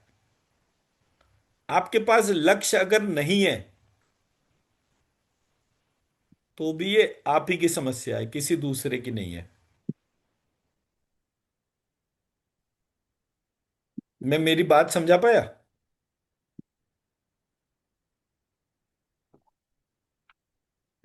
आगे बढ़ते हैं। अब हम आते हैं एक टर्म है गणेश। गणेश जी के बारे में बताइए स्वर्ण जी जरा। तो गणपति जी वगैरह के स्वामी और माता पार्वती के अ, वो बदन से जो मैल था उससे उत्पन्न हुए थे, मतलब माता पार्वती ने उत्पन्न किया था अपनी शक्ति से। और फिर यही है मतलब। और वो प्रचलित कहानी तो हम जानते हैं कि मतलब भगवान शिव के त्रिशूल से उनका सिर काट दिया गया था। और फिर एक गज का जो सिर है वो अ, उनके धड़ पे लगा दिया। ठीक है बेसिकली ये। मैं शिव परिवार में कनिष्ठ पुत्र हूँ। राइट। बिल्कुल परफेक्ट आंसर, कंप्लीट भी है। अब इसमें इस कैरेक्टर को देख के आपको क्या चीज पता चलती है? इन टर्म्स ऑफ लर्निंग क्या लेते हैं आप? हाँ, तो बड़े बड़े कान हैं तो इसलिए बहुत से लिसनर है वो। बड़ा पेट है, इसका मतलब क्या बोलते हैं, जितना भी ज्ञान जो वो एक्चुअली में एसिमुलेट करते हैं वो अ, मतलब ठहराव है ना। मतलब बड़े उधर का मतलब होता है कि बहुत इंफॉर्मेशन और बहुत सारा नॉलेज वो एक साथ एसिमुलेट कर पाते हैं अपने अंदर। बहुत वो है अ, उसके बाद फिर मूषक पे बैठते हैं, तो मतलब एक एक ऐसा सिनेरियो जहाँ पे मतलब इतना भारी चेहरा, मतलब भारी शरीर है। भरकम, हाँ भारी शरीर है, ठीक है, वो एक मूषक पे कैसे बैठ सकता है? मतलब ये दर्शाने के लिए कि आ, मतलब आप अपने आप को आप हल्का रखें, मतलब इतना मतलब अच्छा लिसनर और इतना नॉलेज एसिमुलेट करने के बावजूद भी आप अपने आप को इतना हल्का रखें कि आप एक मूषक पे बैठ सकते हैं, मतलब something like that. Perfect, perfect, absolutely perfect. किसी को और कोई पॉइंट कंट्रीब्यूट करना है? No sir. राइट। अब एक सिनेरियो मैं अब आप लोगों के सामने रखता हूं। एक मेरे पास में डाइटी की फॉर्म थी, जो जिसको मैंने तौरिया तरीक के महालक्ष्मी बोला। एक महालक्ष्मी, महासरस्वती, महासती, फिर इनसे दो दो दो ऐसे करके शिव शक्ति, विष्णु लक्ष्मी, ब्रह्मा सरस्वती, सो लाइकवाइज ऐसे करके हमारे पास में ये दो फॉर्म हो गई। एक पुरुष फॉर्म हो गई, एक स्त्री फॉर्म हो गई। अब ये पुरुष और स्त्री जो है, इसको जब मैंने देखा तो मैंने बोला कि नहीं, मेरे को तो संतान की पूजा करनी है। ये पुरुष और स्त्री जो है, ये शिव और शक्ति, और ये संतान जो थी ये नाद के जैसी थी, रेजोनेंस। सो रेजोनेंस जो है वो किसका था? यूनिवर्स का। एज अ रिजल्ट हमारे यहाँ पूरे सिस्टम में यूनिवर्स की पूजा शुरू हुई। वो यूनिवर्स जो था वो गणेश था। ठीक है, ये एक पार्ट हो गया स्टोरी का। अब मैं बिल्कुल अलग तरह से चीजें आपके सामने रख रहा हूं, इसको बड़े ध्यान से देखिएगा। मैंने क्या करा, मैंने इसकी पूजा शुरू करी, इसकी पूजा बंद कर दी। ये कौन था? Parent form. हमारे यहाँ टेक्स्ट में दो चीजों की रेपुटेशन एकदम से गायब करी गई। एक थी मदर, एक थी मदर, और दूसरा था टीचर। ये कौन है? बोले जी ये तो भगवान है। नेट इम्पैक्ट क्या हुआ? जितनी मेहनत एक मदर ने करी उसकी वैल्यू ही खत्म हो गई। अरे ये तो भगवान है, इनको क्या, ये तो लीला करते रहते हैं, ये तो अकेले उंगली के ऊपर पहाड़ को उठा सकते हैं, ये तो लीलाधारी है। भाई एक तरफ हमारे को कृष्ण की स्टोरी क्या सुनाई गई कि वो जो है छोटी उंगली पे उन्होंने बड़ा पहाड़ उठा लिया, ऐसे एक तरह ये स्टोरी सुनाते हैं। दूसरा, एक तीर लगा और कृष्ण मर गए, एक स्टोरी ये भी है। तो जो उंगली पे पहाड़ उठा सकता था उसके तीर क्यों लग गया? अरे भगवान तो लीला ही करते रहते हैं, भगवान का कोई वो थोड़ी है। उनकी लीला थी। उन्होंने कहा ठीक है भाई, आज मेरा मरने का दिन है, आज मैं जा रहा हूं। मैं मेरा पॉइंट समझा पाया? जब आप स्ट्रक्चर में चीजों को देखना शुरू करेंगे तो वहां पर मिसिंग इंफॉर्मेशन मिलेगी। अब आते हैं जो गणेश की स्टोरी थी, कि पार्वती जी ने अपने मैल से जो है वो गणेश जी को उत्पन्न करा। अब जब मैंने ये देखा तो मैंने कहा अच्छा, इसमें इन्होंने मैल से उत्पन्न करा तो इसका क्या लॉजिक निकला? तो तो मुझे पता चला कि गणेश जी जो है वो स्त्री द्वारा स्त्री द्वारा पुरुष की उत्पत्ति, स्त्री द्वारा पुरुष की उत्पत्ति बिना पुरुष सहयोग के, वह गणेश है। क्या बोला मैंने? स्त्री द्वारा स्त्री पुरुष की द्वारा उत्पत्ति पुरुष की बिना उत्पत्ति पुरुष बिना के पुरुष के, सहायता करना। वो गणेश है। ऐसी गणेश को डिफाइन करेंगे ना। शिव जी जी। गणेश जी के पापा नहीं थे। हम्म। पार्वती जी ने बोला कि अगर शिव ने मुझे एक बार भी मन से छुआ है तो उस स्पर्श में शिव का अंश होगा। उस बेसिस पे उन्होंने उसको क्रिएट करा। अब अगर मैं ये डेफिनेशन बोलूं गणेश की, तो ब्रह्मा, विष्णु और शिव ये तीनों के फादर नहीं है, केवल मदर है। अगर मैं ये बोलूं कि भाई ऐसा कैसे पॉसिबल है, नॉलेज की कोई ना कोई डोमेन होती होगी कि अगर पार्वती जी ने कौन सी टेक्नोलॉजी को यूज करा कि गणेश की उत्पत्ति हो गई। तो उन्होंने कहा भी महालक्ष्मी से विष्णु हो गए, शिव हो गए, सरस्वती हो गए, हर एक को मतलब विष्णु हो गए, शिव हो गए, ब्रह्मा हो गए, तो इनके फादर का तो कहीं कोई डिस्क्रिप्शन ही नहीं है। तो इस आधार पे ब्रह्मा गणेश है, विष्णु गणेश है और शिव गणेश है। क्या बोला मैंने? ब्रह्मा गणेश है, विष्णु गणेश है विष्णु और गणेश है और शिव शिव गणेश। गणेश है, क्योंकि इनके पिता नहीं है। मैं मेरी बात समझा पा रहा हूं?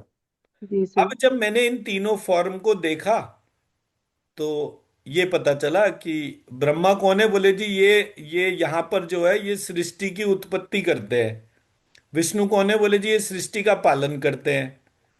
शिव कौन है, बोले जी ये सृष्टि का संहार करते हैं। तो मैं कहा सृष्टि क्या है, बोले जी ये गणेश ही तो सृष्टि है। तो ये पूरा पूरा जो है ये ब्रह्मांड पूजन का प्रक्रिया था। मैं मेरा पॉइंट समझा पा रहा हूं? जी सर। गणेश प्रक्रिया सर ब्रह्मांड पूजा की शुरुआत थी, which was a transformation in our entire scriptures. अब इसका इम्पैक्ट क्या हुआ, जब मैंने ये पूरा सिस्टम स्टडी करा तो मुझे पता चला कि गणेश जो है ये तो एक मेजर कॉन्स्पिरेसी के तौर पर हो गया कि अगर हमारी कोई भी चीज चल रही है तो हम उसमें सिस्टमैटिकली पापा को नहीं पूछ रहे, बेटे को पूछ रहे हैं। How is that possible? पापा क्या, अरे पापा तो बहुत ही, पापा ने तो अपने बेटे का ही सर काट दिया, पापा की क्या बात करो। इसीलिए जो है उनको हटाकर जो है बेटे की पूजा शुरू करी गई, बिकॉज बेटा जो है वो जस्टिफाइड था। बोले सर काट दिया तो जोड़ा भी तो उन्होंने, बोले कौन सा अच्छा सर जोड़ा, इंसान का सर काटा था और हाथी का सर जोड़ दिया। एक ऐसे भगवान थे, ये तो इनकम्प्लीट एडिशन था। इतनी भी पावर नहीं थी उनके पास में कि वो बेटे का सर। यहां पर सिंबॉलिकली हमारे यहाँ जितना भी टैक्स था उसमें से गणेश को प्रधानता दे दी गई और शिव शक्ति की प्रधानता जो है वो क्या कर दी गई, खत्म कर दिए। खत्म कर दी। काम कर। सेम प्रोसेस में हमारे यहाँ हनुमान की पूजा शुरू हो गई और किसकी पूजा खत्म हो गई? जामवंत रूपी टीचर और अंजना जैसी मां। मैं मेरा पॉइंट समझा पा रहा हूं? जी सर। जिस व्यक्ति ने हनुमान को उनका विराट स्वरूप दिलवाया वो व्यक्ति जो है सेकेंडरी हो गया। जामवंत का भारत में मेरे को नहीं पता कोई जगह ऐसी है जहां पर जामवंत का मंदिर हो।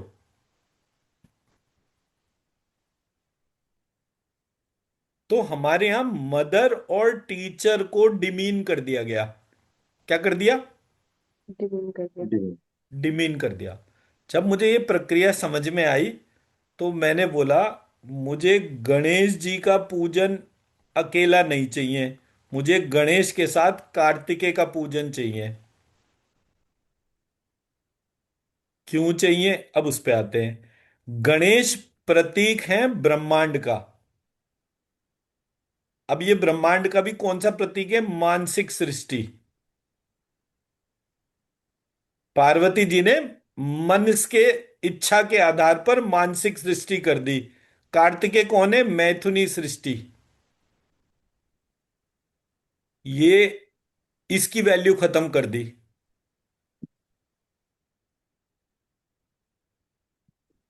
तो नॉर्थ इंडिया में गणेश का पूजन होता है, साउथ में कार्तिकेय का पूजन होता है।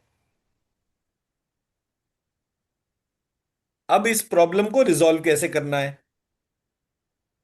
इस प्रॉब्लम का रिजोल्यूशन क्या है? आप गणेश जी की पूजा मत बंद करिए, गणेश जी की पूजा कार्तिकेय के साथ में करिए, पहला स्टेप।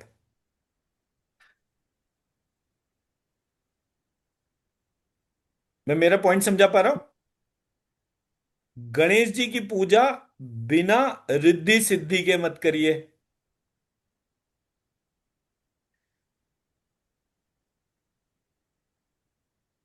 कार्तिकेय की पूजा बिना जया और विजया के मत करिए।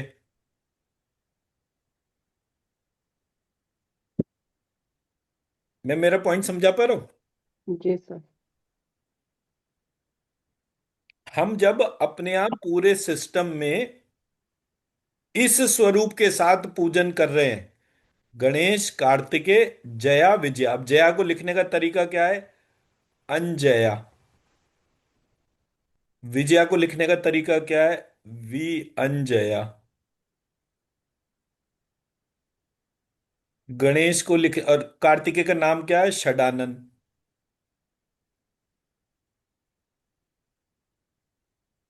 एक गजानन है, एक षडानन है। इस तरह से गणेश में षटकोण का ष आएगा।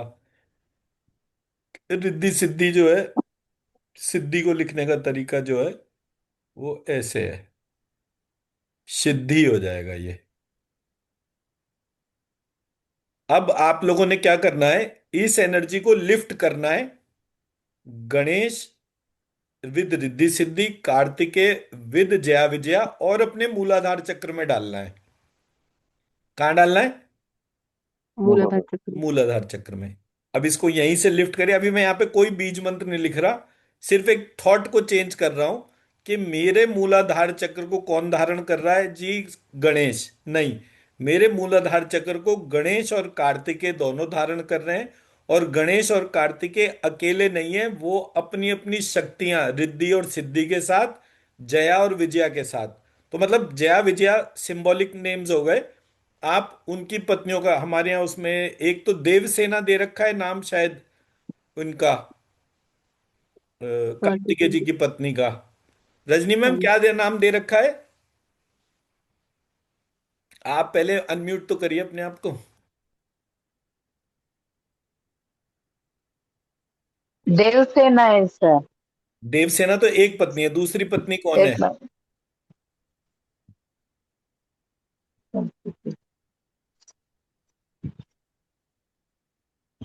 याद नहीं आ रहा। वल्ली गूगल वल्ली। कर। है जी। वल्ली वल्ली वल्ली। वल्ली वल्ली देवसेना। एक का नाम बोल दिया, वल्ली। देवसेना। देवसेना जो थी वो इंद्र की बेटी थी।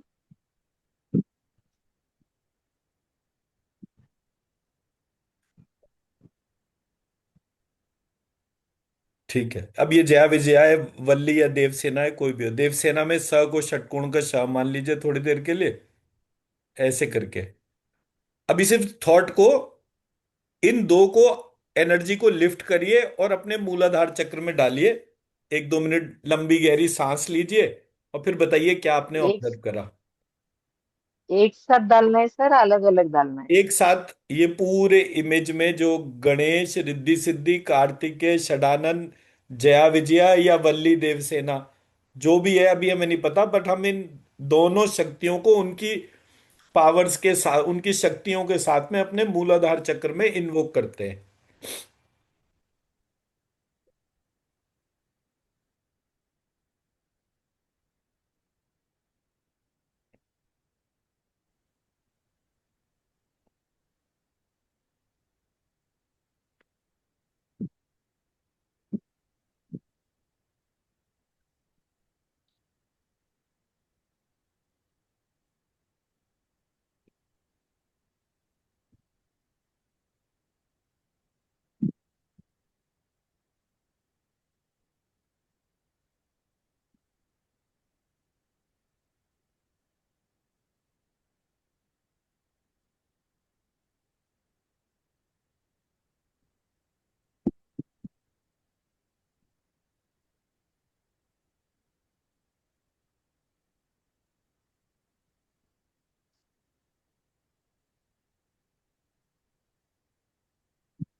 जी प्रीति जी, क्या ऑब्जर्वेशन? सर मीन्स एनर्जी है, बहुत सारी एनर्जी फ्लो फील हुआ है, और अंदर सेंसेशन सी हुई है मूलाधार चक्र में। ओके। बड़ा रिलैक्स सा, मतलब बहुत अच्छी फीलिंग जो। ओके जी, रजनी जी।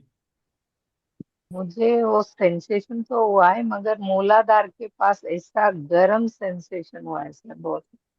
परफेक्ट। जी स्वर्ण जी। मैंने मतलब मुझे तो एक्सट्रीम रिलैक्सेशन फील होने लग गया, और मुझे ऐसा लग रहा था कि मतलब वो जो ग्राउंडिंग, मतलब अचानक से आप बहुत ज्यादा एक्टिव हो, और मतलब आपको बेसिकली बिठा दिया जाए और आपको मतलब एक ग्राउंडिंग वाली फीलिंग आ जाए ना, कि हाँ बस अब मैं बैठ गया, मैं रिलैक्स हूँ, वैसा वाला मतलब परफेक्ट। मतलब मुझे आ रहा था। परफेक्ट। जी चिन्मय जी।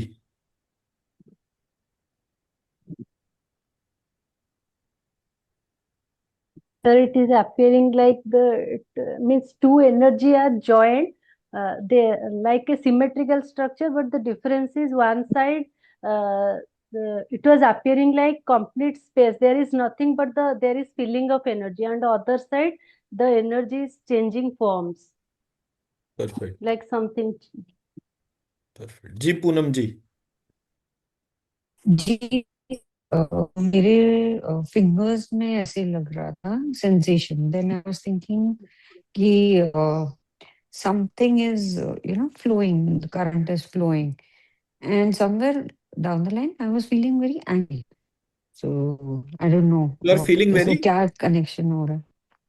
आई एम एंग्री, गुस्सा आ रहा है। हाँ अच्छा। ओके। ठीक जी। है। जी अनुपमा जी।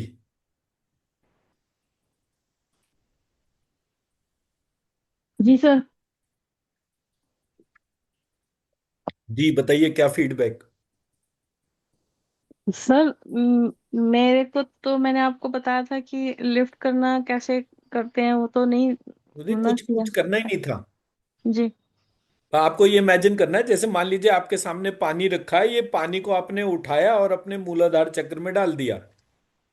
जी सर। मूलाधार चक्र तो पता है ना आपको? जी सर। बस इसको पानी मान लीजिए कि आपने अपने मूलाधार चक्र में वो जल डाला जो जल गणेश और कार्तिकेय के ऊपर से गिरता हुआ, और जो कि गणेश जी के साथ में उनकी दोनों शक्तियां रिद्धि और सिद्धि खड़ी हैं, और कार्तिकेय जी के साथ में उनकी दोनों शक्तियां जया विजया या वल्ली देवसेना, जो भी उनके नाम है, हमें नाम भी नहीं पता ढंग से, वो भी जी साथ में खड़ी हैं। उस जल को जो उनके ऊपर से गिर के नीचे आ रहा था, वो इकट्ठा हुआ हुआ जल आपने अपने मूलाधार चक्र में डाला। सर, ये कितनी टाइम्स करना है? एक बार कर लीजिए। ठीक है। ठीक है सर। कीजिए आप, इतने में बाकी लोगों से बात करता हूँ। ठीक है, ठीक है जी, थैंक यू सर। जी। अब यहां से मैं एक दूसरा पक्ष सबके सामने रख रहा हूं। पहली चीज, जब भी कभी हम किसी जगह कोई एनर्जी डालने का बात करें, the first thing is measurement. पहले मेरा चक्र जो था, मुझे ऐसा फील हो रहा था, उसके बाद मैंने उसमें ये वाली एनर्जी डाली, एंड मुझे उसके बाद ये चक्रा का साइज, कलर, कोई सा भी एस्पेक्ट उसके चेंज को एड्रेस करना है। ठीक है। जब आप इस तरह से करेंगे तो आपकी जो स्टडी होगी वो स्टेबल स्टडी होगी। पहली चीज, अब आप सब लोगों को एनर्जी उठाना और डालना आ गया, दो तीन जो हमारे नए लोग हैं उनको भी आ जाएगा, वो डॉक्टर आरती के या चिन्मय जी के सेशंस हो जाएंगे इन लोगों के साथ में, और ये उन सबको भी आ जाएगा। तो मेरा पहला पार्ट तो पूरा हो गया कि now the problem is not this कि आपको एनर्जी उठाना और डालना ही नहीं आता।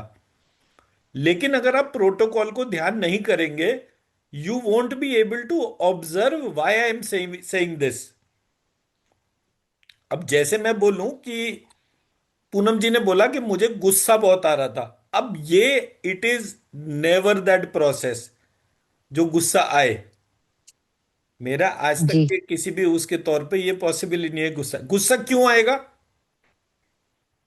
गुस्सा तब आएगा जब कोई एनर्जी ब्लॉकेज होगी, और वो एनर्जी ब्लॉकेज ब्रेक हो रही होगी। जी मैं मेरा पॉइंट समझा पा रहा हूं? जी सर।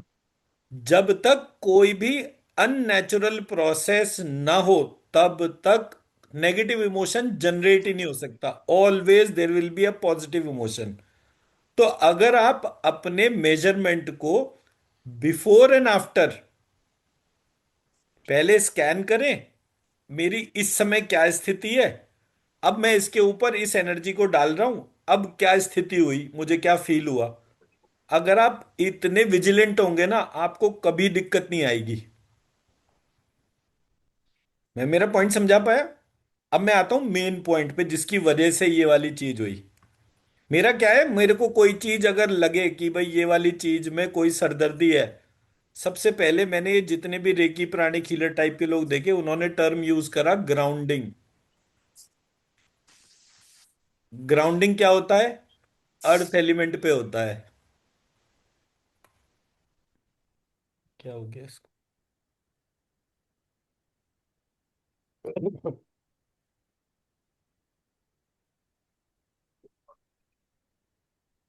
सो ग्राउंडिंग जो टर्म है वो अर्थ एलिमेंट के लिए यूज होता है, स्काई एलिमेंट के लिए नहीं यूज होता।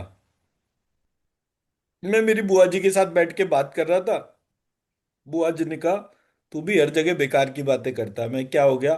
बोले, मूलाधार चक्र तो अर्थ एलिमेंट होता है। हम सब किस पे टिके हुए हैं? बोले, पृथ्वी के ऊपर।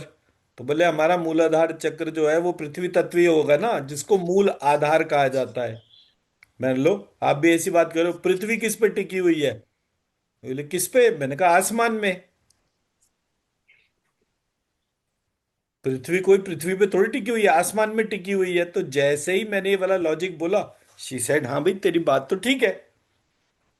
तो ग्राउंडिंग टर्म जो है, it is not to be confused with earth element, it has to be taken through sky.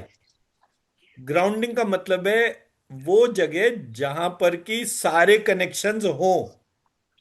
Sky element मेरी ग्रॉस बॉडी से भी कनेक्टेड है, सटल बॉडी से भी कनेक्टेड है, कॉजल बॉडी से भी कनेक्टेड है।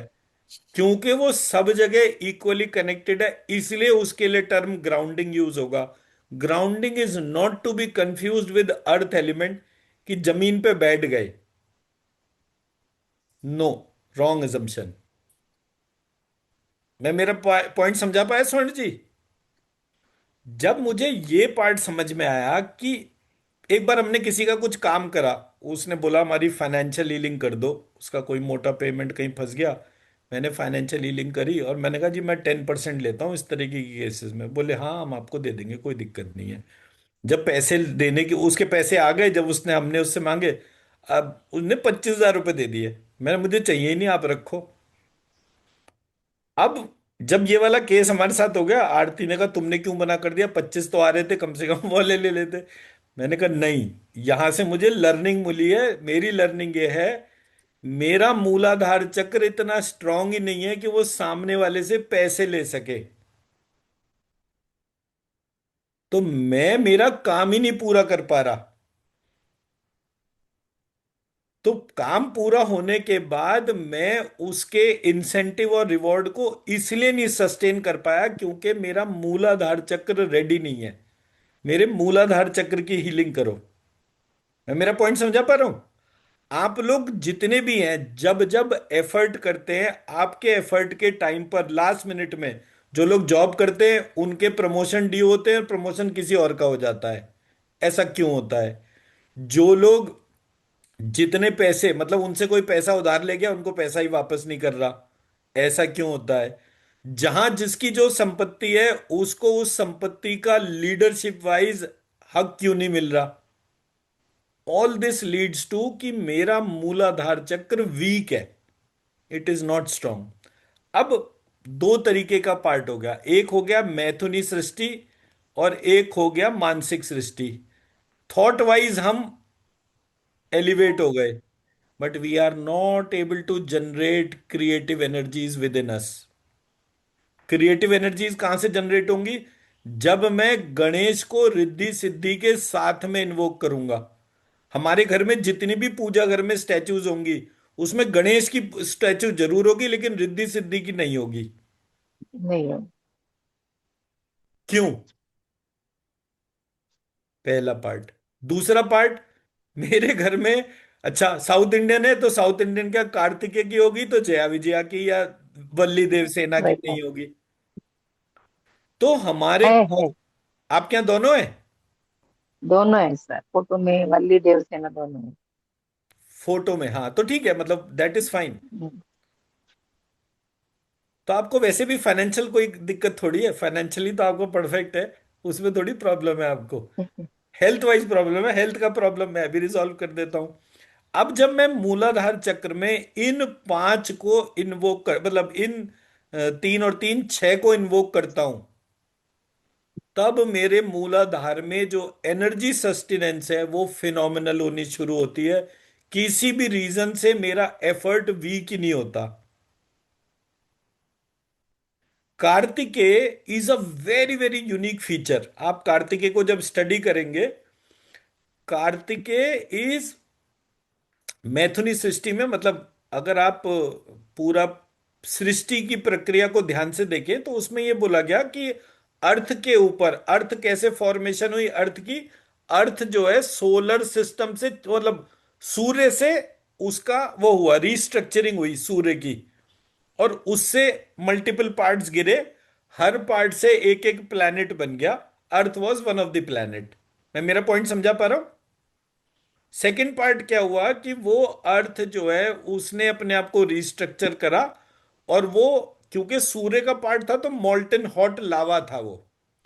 अब उस मॉल्टन हॉट लावा में जब थोड़ी बहुत ठंडक आई, it became like a egg. उसके बाद उस पे मीटियोर शावर हुआ, मीटियोर शावर के बाद उस अर्थ के ऊपर जो है क्रिएशन शुरू हुआ। तो हमारे यहाँ देर वॉज वन साइंटिस्ट,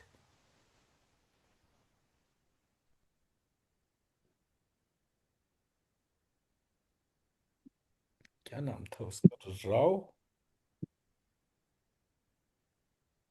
एक साइंटिस्ट था, उसका नाम था डॉक्टर शंकर, यूएस का साइंटिस्ट था। तो उसने, उसको नोबेल प्राइज मिला था। तो उसका नोबेल प्राइज किस बात के ऊपर था? उसने बोला कि अर्थ के ऊपर मीटियोर शावर हुई, एंड एज अ रिजल्ट जो है वो, जब वो बड़े बड़े मीटियोर जो हैं वो पृथ्वी से टकराए, उसके बाद पृथ्वी पे जीवन शुरू हुआ। मैं कहूं इसको कैसे पता चला कि ऐसे हुआ? ये तो था नहीं वहां पे मौजूद कि गिरते हुए देख रहा हो या कोई चीज है। आप देखना, वो डॉक्टर शंकर ही था शायद उसका नाम, if I am not wrong, doctor Shankar, जो नोबेल नोबेल प्राइज मिला था उसको। इवोल्यूशन ऑन अर्थ करके कुछ उसने लिखा था, कोई रिसर्च पेपर, फिनोमिनल। तो जब उसने वो लिखा तो मैंने एकदम सोचा, मैंने कहा ओहो, इसने जो है सृष्टि परक प्रक्रिया को ही वो बनाया है। उस टाइम पर क्या था, वेद के अंदर एक स्टोरी आई थी जिसमें इंद्र ने पहाड़ों के पंख काटे थे। क्या करा था? हाँ। पंख काटे। इंद्र, इंद्र को एक टाइटल मिला था। उस टाइटल में क्यों टाइटल मिला था? क्योंकि उसने पहाड़ों के पंख काट दिए थे। यानी कि पहाड़ों के पंख क्या होगा? मीटियोर शावर क्या होती है? पहाड़ों पहाड़ों की वर्षा ही तो हो रही है ना। आप ऐसी तो ऑब्जर्व करोगे कि पहाड़ उड़ रहे हैं, कि इधर से उधर धड़ाम से कोई पहाड़ गिर रहा है, और पहाड़ मतलब बड़ा structure. There I was realise कि मेरा जो वैदिक नॉलेज जो था, किसी ने उससे मेरे साइंटिफिक सिस्टम का एक पार्ट उठाया और मुझे चिपका दिया। दैट इज द रीजन हमारे यहाँ जो स्ट्रक्चर थे वो इनकम्प्लीट रहे। सिर्फ गणेश का पूजन करने से मेरा मूलाधार चक्र वीक होता चला गया, क्योंकि वो आधी स्टोरी थी। शिव शक्ति के दो अंश थे, एक गणेश एक कार्तिकेय। शिव शक्ति अपने आप को बता रहे हैं, कैसे बता रहे हैं? बोले जी पूरी दुनिया में देखो ये मैथुनी सृष्टि, कौन कब कहाँ किससे उत्पन्न हो रहा है, पूरे ब्रह्मांड के अंदर ये ब्रह्मांड। अब मैं ब्रह्मांड को लेकर बैठ गया, मैंने उस ब्रह्मांड की सृष्टि परक प्रक्रिया को छुआ ही नहीं। एज अ रिजल्ट मेरा मूलाधार चक्र वीक होता चला गया। जब मुझे रियलाइजेशन हुआ, अरे यार मैंने इसका काम कर दिया, इसने मुझे पैसे क्यों नहीं दिए? बोले इसने पैसे इसलिए दिए क्योंकि मेरे मूलाधार चक्र की कैपेसिटी नहीं थी। मैं मेरा पॉइंट समझा पाया? आपको अपने चक्रा, उनके अंदर छिपी हुई नॉलेज, उसके डाइटी, सबको हिला हिला के टच करना पड़ेगा। मैंने कई साल पढ़ाई करी, बार बार एक पार्ट ऑफ थ्योरी पकड़ में आता, दूसरा पार्ट नहीं आता। एंड फाइनली मतलब आई वॉज ऑब्जर्वेंट कि मतलब मैं वो शंकर के रिसर्च पेपर से चिन्मय जी मिला कुछ शंकर रिसर्च पेपर टाइप कुछ मटेरियल?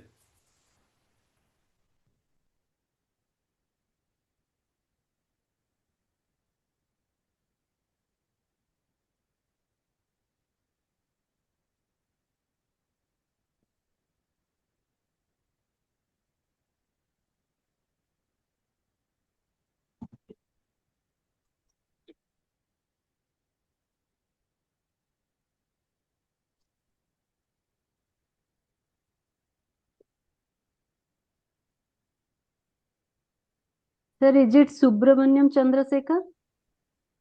नहीं, डॉक्टर शंकर नाम मुझे ध्यान है।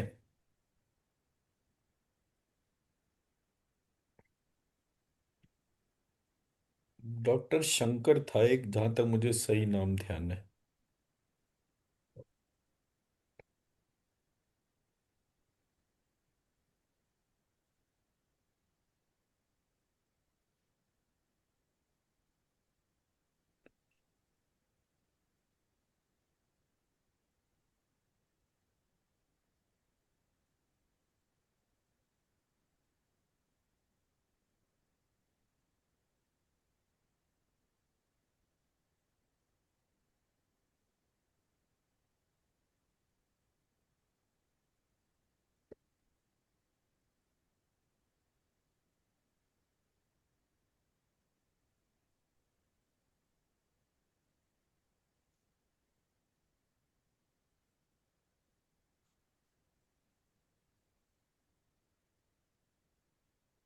आई थिंक डॉक्टर शंकर बाला सुब्रमण्यम था उनका नाम।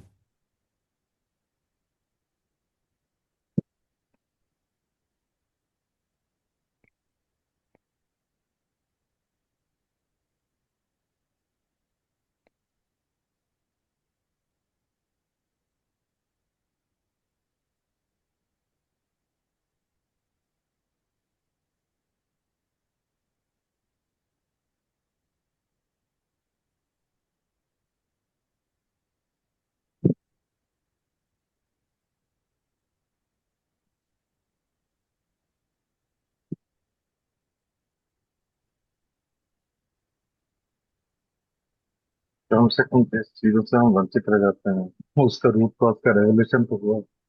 क्या हुआ, क्या चीज? कम से कम जिन जिन चीजों से हम वंचित रह गए, या मैं वंचित रह गया, तो स्पेसिफिकली अगर मैं अपनी बात करूं तो उसका उसके रूट कॉज का रेवोल्यूशन तो मिला।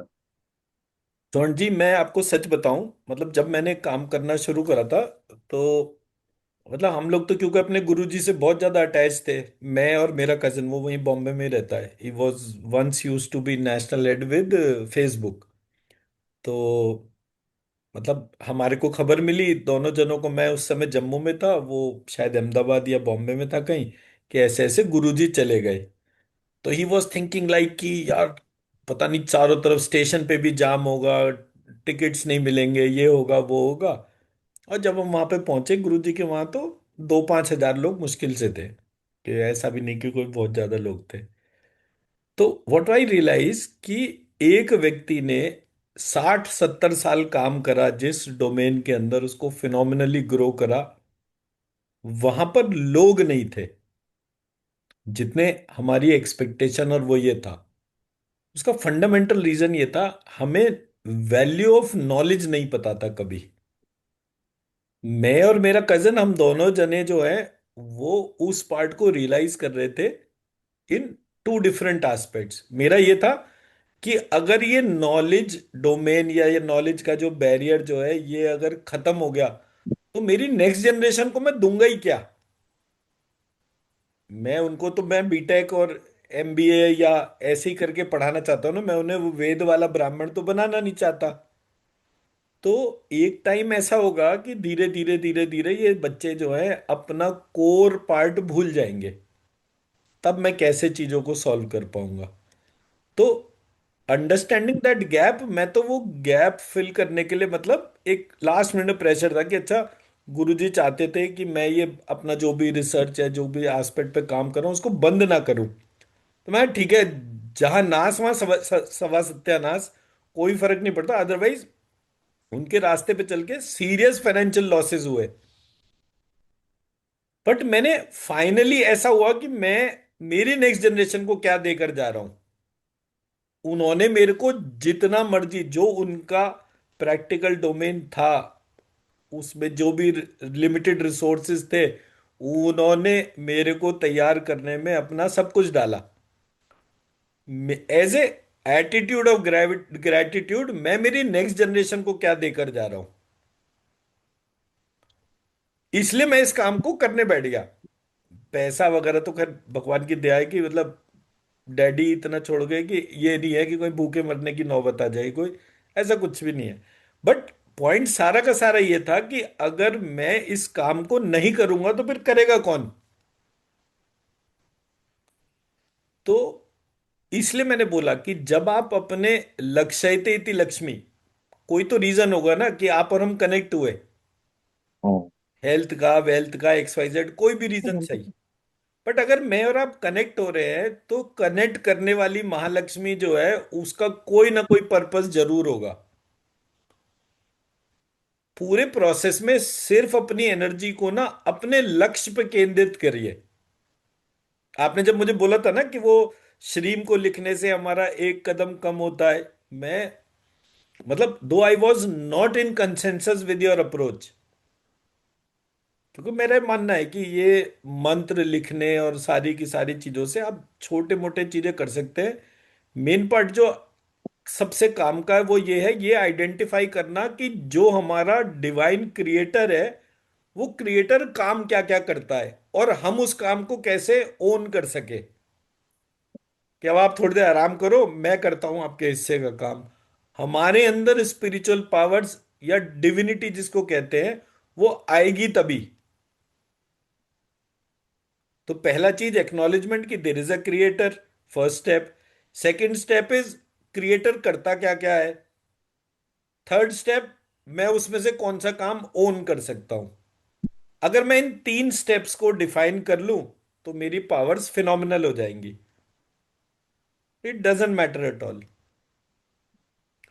तो जब आपका चिंतन ऐसा होगा, अब चिंतन ही नहीं हो पा रहा, क्यों नहीं हो रहा? क्योंकि वहां पे अकेले गणेश जी बैठे हुए हैं। हम्म, एंड मेरे घर में एक दिन आरती पूजा कर रही थी और उसने गणेश जी के आगे दीपक जलाया, किसी काम में लग गई। मैं उस दिन सैटरडे था तो मैं कोयला डालने के लिए गया था। तो जब मैं कोयला डाल के वापस आया तो पता चला कि घर में तो आग लग गई। क्या हो गया? बोले वो गणेश जी की पूरी मूर्ति जल गई। अब रोया राट मच गया। मैं भी गुस्से में, ये कोई तरीका होता है? दीपक जलाना भी नहीं आता। अब गणेश जी चले गए।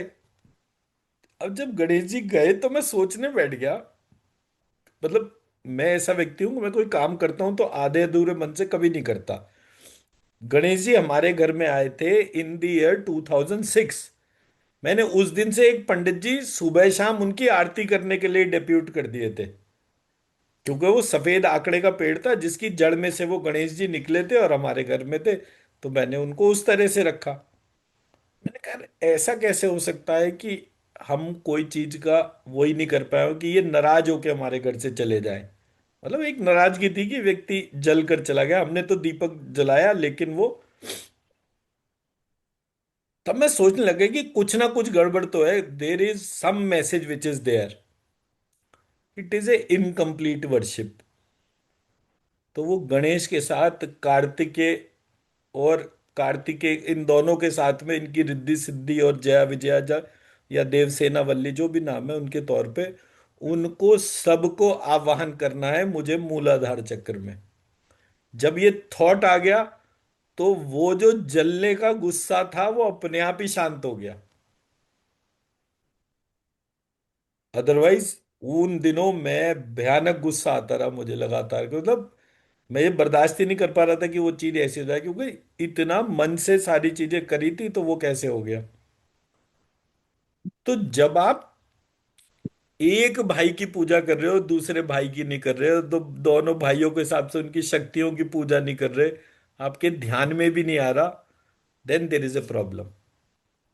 हम लोग पैसे के लिए कुबेर का पूजन करते हैं, सभी करते हैं। रजनी मैम, आप कुबेर का पूजन करते हैं? नहीं सर। अच्छा। महालक्ष्मी और कुबेर। हाँ। कुबेर की पत्नी का क्या नाम था?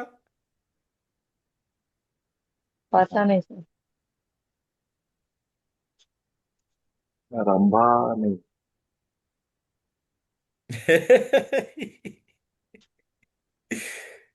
कुबेर की पत्नी का नाम था ईड़ा विदा। क्या नाम है सर? ईड़ा ईड़ा विदा। विदा। तो ईड़ा विदा मतलब एनालिटिकल बॉडी। सो कुबेर कौन बनेगा? जिसके पास कुबेर की शक्ति होगी। कुबेर की शक्ति का नाम क्या है? ईड़ा विदा। ईड़ा पिंगला सुषुम्ना, इसमें ईड़ा जो है वो मेरे एनालिटिकल बॉडी के लिए टर्म यूज होगा। सो मेरा जो इनर स्ट्रक्चर है उसमें कौन सी चीज कैसे काम करती है, क्या पार्ट है, वो एक अलग पार्ट हो गया। What I was trying to observe is, मैं किसी को भी पूछूंगा उसकी कंप्लीट फैमिली को एड्रेस करूं। पहले घरों में क्या होता था, आप जब किसी ओल्ड एज वाले बंदे के घर में जाते थे, और कैसे हो बेटा, ठीक हो, घर में पापा कैसे हैं, मम्मी कैसी हैं, तुम्हारे एक वो नाना जी तो वहां के थे, ऐसे करके वो मतलब वो पूरे घर खानदान के बारे में पूछते थे। मैं जब मेरे गुरुजी के पास जाता था, वो ऐसे करके पूछते, साथ के साथ पूछते तुम्हारे यहाँ वो फसल कैसी हो रही है, बारिश कैसी हो रही है। मैं कहता था मुझे क्या मतलब बारिश हो रही है नहीं हो रही है, मेरे घर का एसी चल रहा है, पता नहीं इन्हें कैसे सवाल जवाब करते हैं मेरे से। But I realised he was responsible in terms of understanding the total part. आपके यहाँ का बारिश, आपके यहाँ की मतलब मौसम की जानकारी, मतलब प्रकृति के तौर पे, आपके परिवार के तौर पे, वो हर चीज को अकाउंटेबल मानते हुए उसका ध्यान रखते थे। एंड डे टू डे में तो हमें पता चला धीरे धीरे हमने अपने काम करने के तरीके में चीजों को छोड़ते जा रहे हैं, और जब वो चीजें छूट रही हैं तो नेट रिजल्ट नहीं जनरेट हो रहा। मैं मेरा पॉइंट समझा पाया? So that was thing. जी अनुपमा मैम, क्या ऑब्जर्वेशन? सर हीट जनरेट हुई थी हैंड से और आर्म्स में हुई थी, और सर थोड़ा सा इनर बॉडी में भी, मतलब मुझे गर्मी लगी थी एकदम से। वंडरफुल। अब आप ये जो है इसको कुछ टाइम रेगुलर करिएगा, अब ध्यान ही करना है और तो कोई चीज नहीं है। कागज के ऊपर लिख लीजिएगा ये 6 के 6 नाम, जी सर। और फिर जब हम कनेक्ट करेंगे तब हम उसमें इसका एक मेडिटेशन बना के और करेंगे, क्योंकि मूलाधार चक्र को जगाना बहुत जरूरी होता है। जी सर। मूलाधार चक्र इज एक्टिवेटेड तो हमारा हेल्थ, वेल्थ, प्रॉस्पेरिटी सब कुछ जागना शुरू हो जाता है। सो दैट्स अ जी very sir. Important part. Thank you. ठीक है जी। तो अब 5 बजे कनेक्ट करेंगे, बट 5 बजे वो मतलब मेरी आज की क्लास तो बेसिकली उन लोगों के लिए थी जो नए लोग थे, जिनको कोई नहीं। छूट गया था उसके तौर पे। तो 5 बजे we will try to do a short class, and कोशिश करेंगे कि ये गणेश जी और रिद्धि सिद्धि वाला जो है ये एक मेडिटेशन कर सके, सो दैट कि मैं इस पॉइंट को एक दफे कवर अप कर लूं। सर ठीक है एक जी। वो जी। आपने वो मंत्र बताया था सर, वो मिस हो गया था, मैं लिख नहीं पाई थी उसको। कौन सा मंत्र? सर यही तो याद नहीं है सर। जो शादी नहीं होती है तो ऐसे करके वो आपने एक बोला सेकंड, था। अच्छा। हाँ, वो भी ठीक है, अच्छा पॉइंट याद दिला। मैं आपको एक दफे वो पूरा प्रोसेस बता देता हूँ। मैंने उसमें क्या बोला था। एक फोटोग्राफ लीजिए। मान जी लीजिए लड़का है और लड़की है, उनका रिलेशनशिप इशू है। तो जी लड़के के फोटो के ऊपर षटकोण का श, नीचे र, ऊपर र, और ऋषि वाला री। ऐसे ही षटकोण का श, नीचे र, ऊपर र, और लिरी। ये मेल वाले फोटोग्राफ के ऊपर ये दोनों लिखने। जी फीमेल वाले फोटोग्राफ के ऊपर क्षत्रिय वाला क्ष। सर एक बार फोटो लिख के दिखा सकते हैं? मैडम हाँ, लिख ही यहाँ रहा हूँ पे- स्क्रीन पे। अच्छा अच्छा, हाँ। श्री, ये ऋषि वाला री, और श्री, और नीचे लिरी। ये हमें लिखना होता है। जी सर।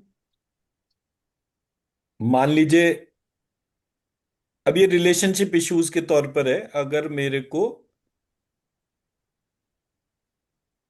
घर में मेरे दो बेटे हैं, मान लीजिए उन दो में जो है रिलेशनशिप गड़बड़ हो रहा है, तो ये दोनों लिखने हैं। जो जी सर। श्री, श्री ऋषि वाला री और लिरी वाला री। जी और दो लड़कियां हैं, उनमें आपस में झगड़ा है, तो ये वाला श्री वाला। एक जी लड़का है, एक लड़की है। जी भाई बहनों वाली डोमेन के लिए नहीं है रिलेशनशिप इशू। इशू जो है वो पति पत्नी के जैसा है। तो पति पत्नी में ये पति के मतलब लड़के के उसके ऊपर ये लिखा जाएगा, लड़की के उस पर ये लिखा जाएगा। अब मान लीजिए लड़के की शादी नहीं हो रही है, शादी नहीं हो रही है, लड़के की नहीं हो रही है, तो उसके ऊपर ये लिखा जाएगा, ऋषि वाला री। तो लड़की की शादी नहीं हो रही है तो क्षत्रिय वाला क्ष जो है वो उसका ऋषि, और लिरी वाला जो है इसको लिखा जाएगा। ठीक है सर। एक आपने उच्चारण के लिए बताया था, मतलब लिखना तो वो भी था कि जहां भी इसकी मतलब जहां भी मैं विष्णु लड़के ये। की अगर लड़के की शादी नहीं हो रही है तो उसके लिए मन में बोलना है, मेरे पुत्र रूपी विष्णु की लक्ष्मी जहां कहीं भी है वो इनको प्राप्त हो।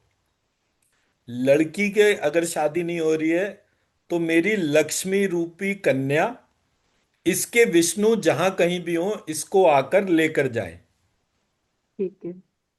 ऐसे करके वो विष्णु लक्ष्मी का या शिव शक्ति का जो मर्जी संबंध बनाइए उसके तौर पे जो जिसकी भी पूजा करता हो। ठीक है सर। मैं मेरा पॉइंट समझा पाया? जी सर। जी, ठीक है जी। तो फिर थैंक यू सर। राइट, तो 5 बजे या 5:30 बजे करेंगे कनेक्ट आज। Okay thank you sir sir. ऐसा ही वेल्थ के लिए थैंक भी यू बता सर। दीजिएगा सर। वेल्थ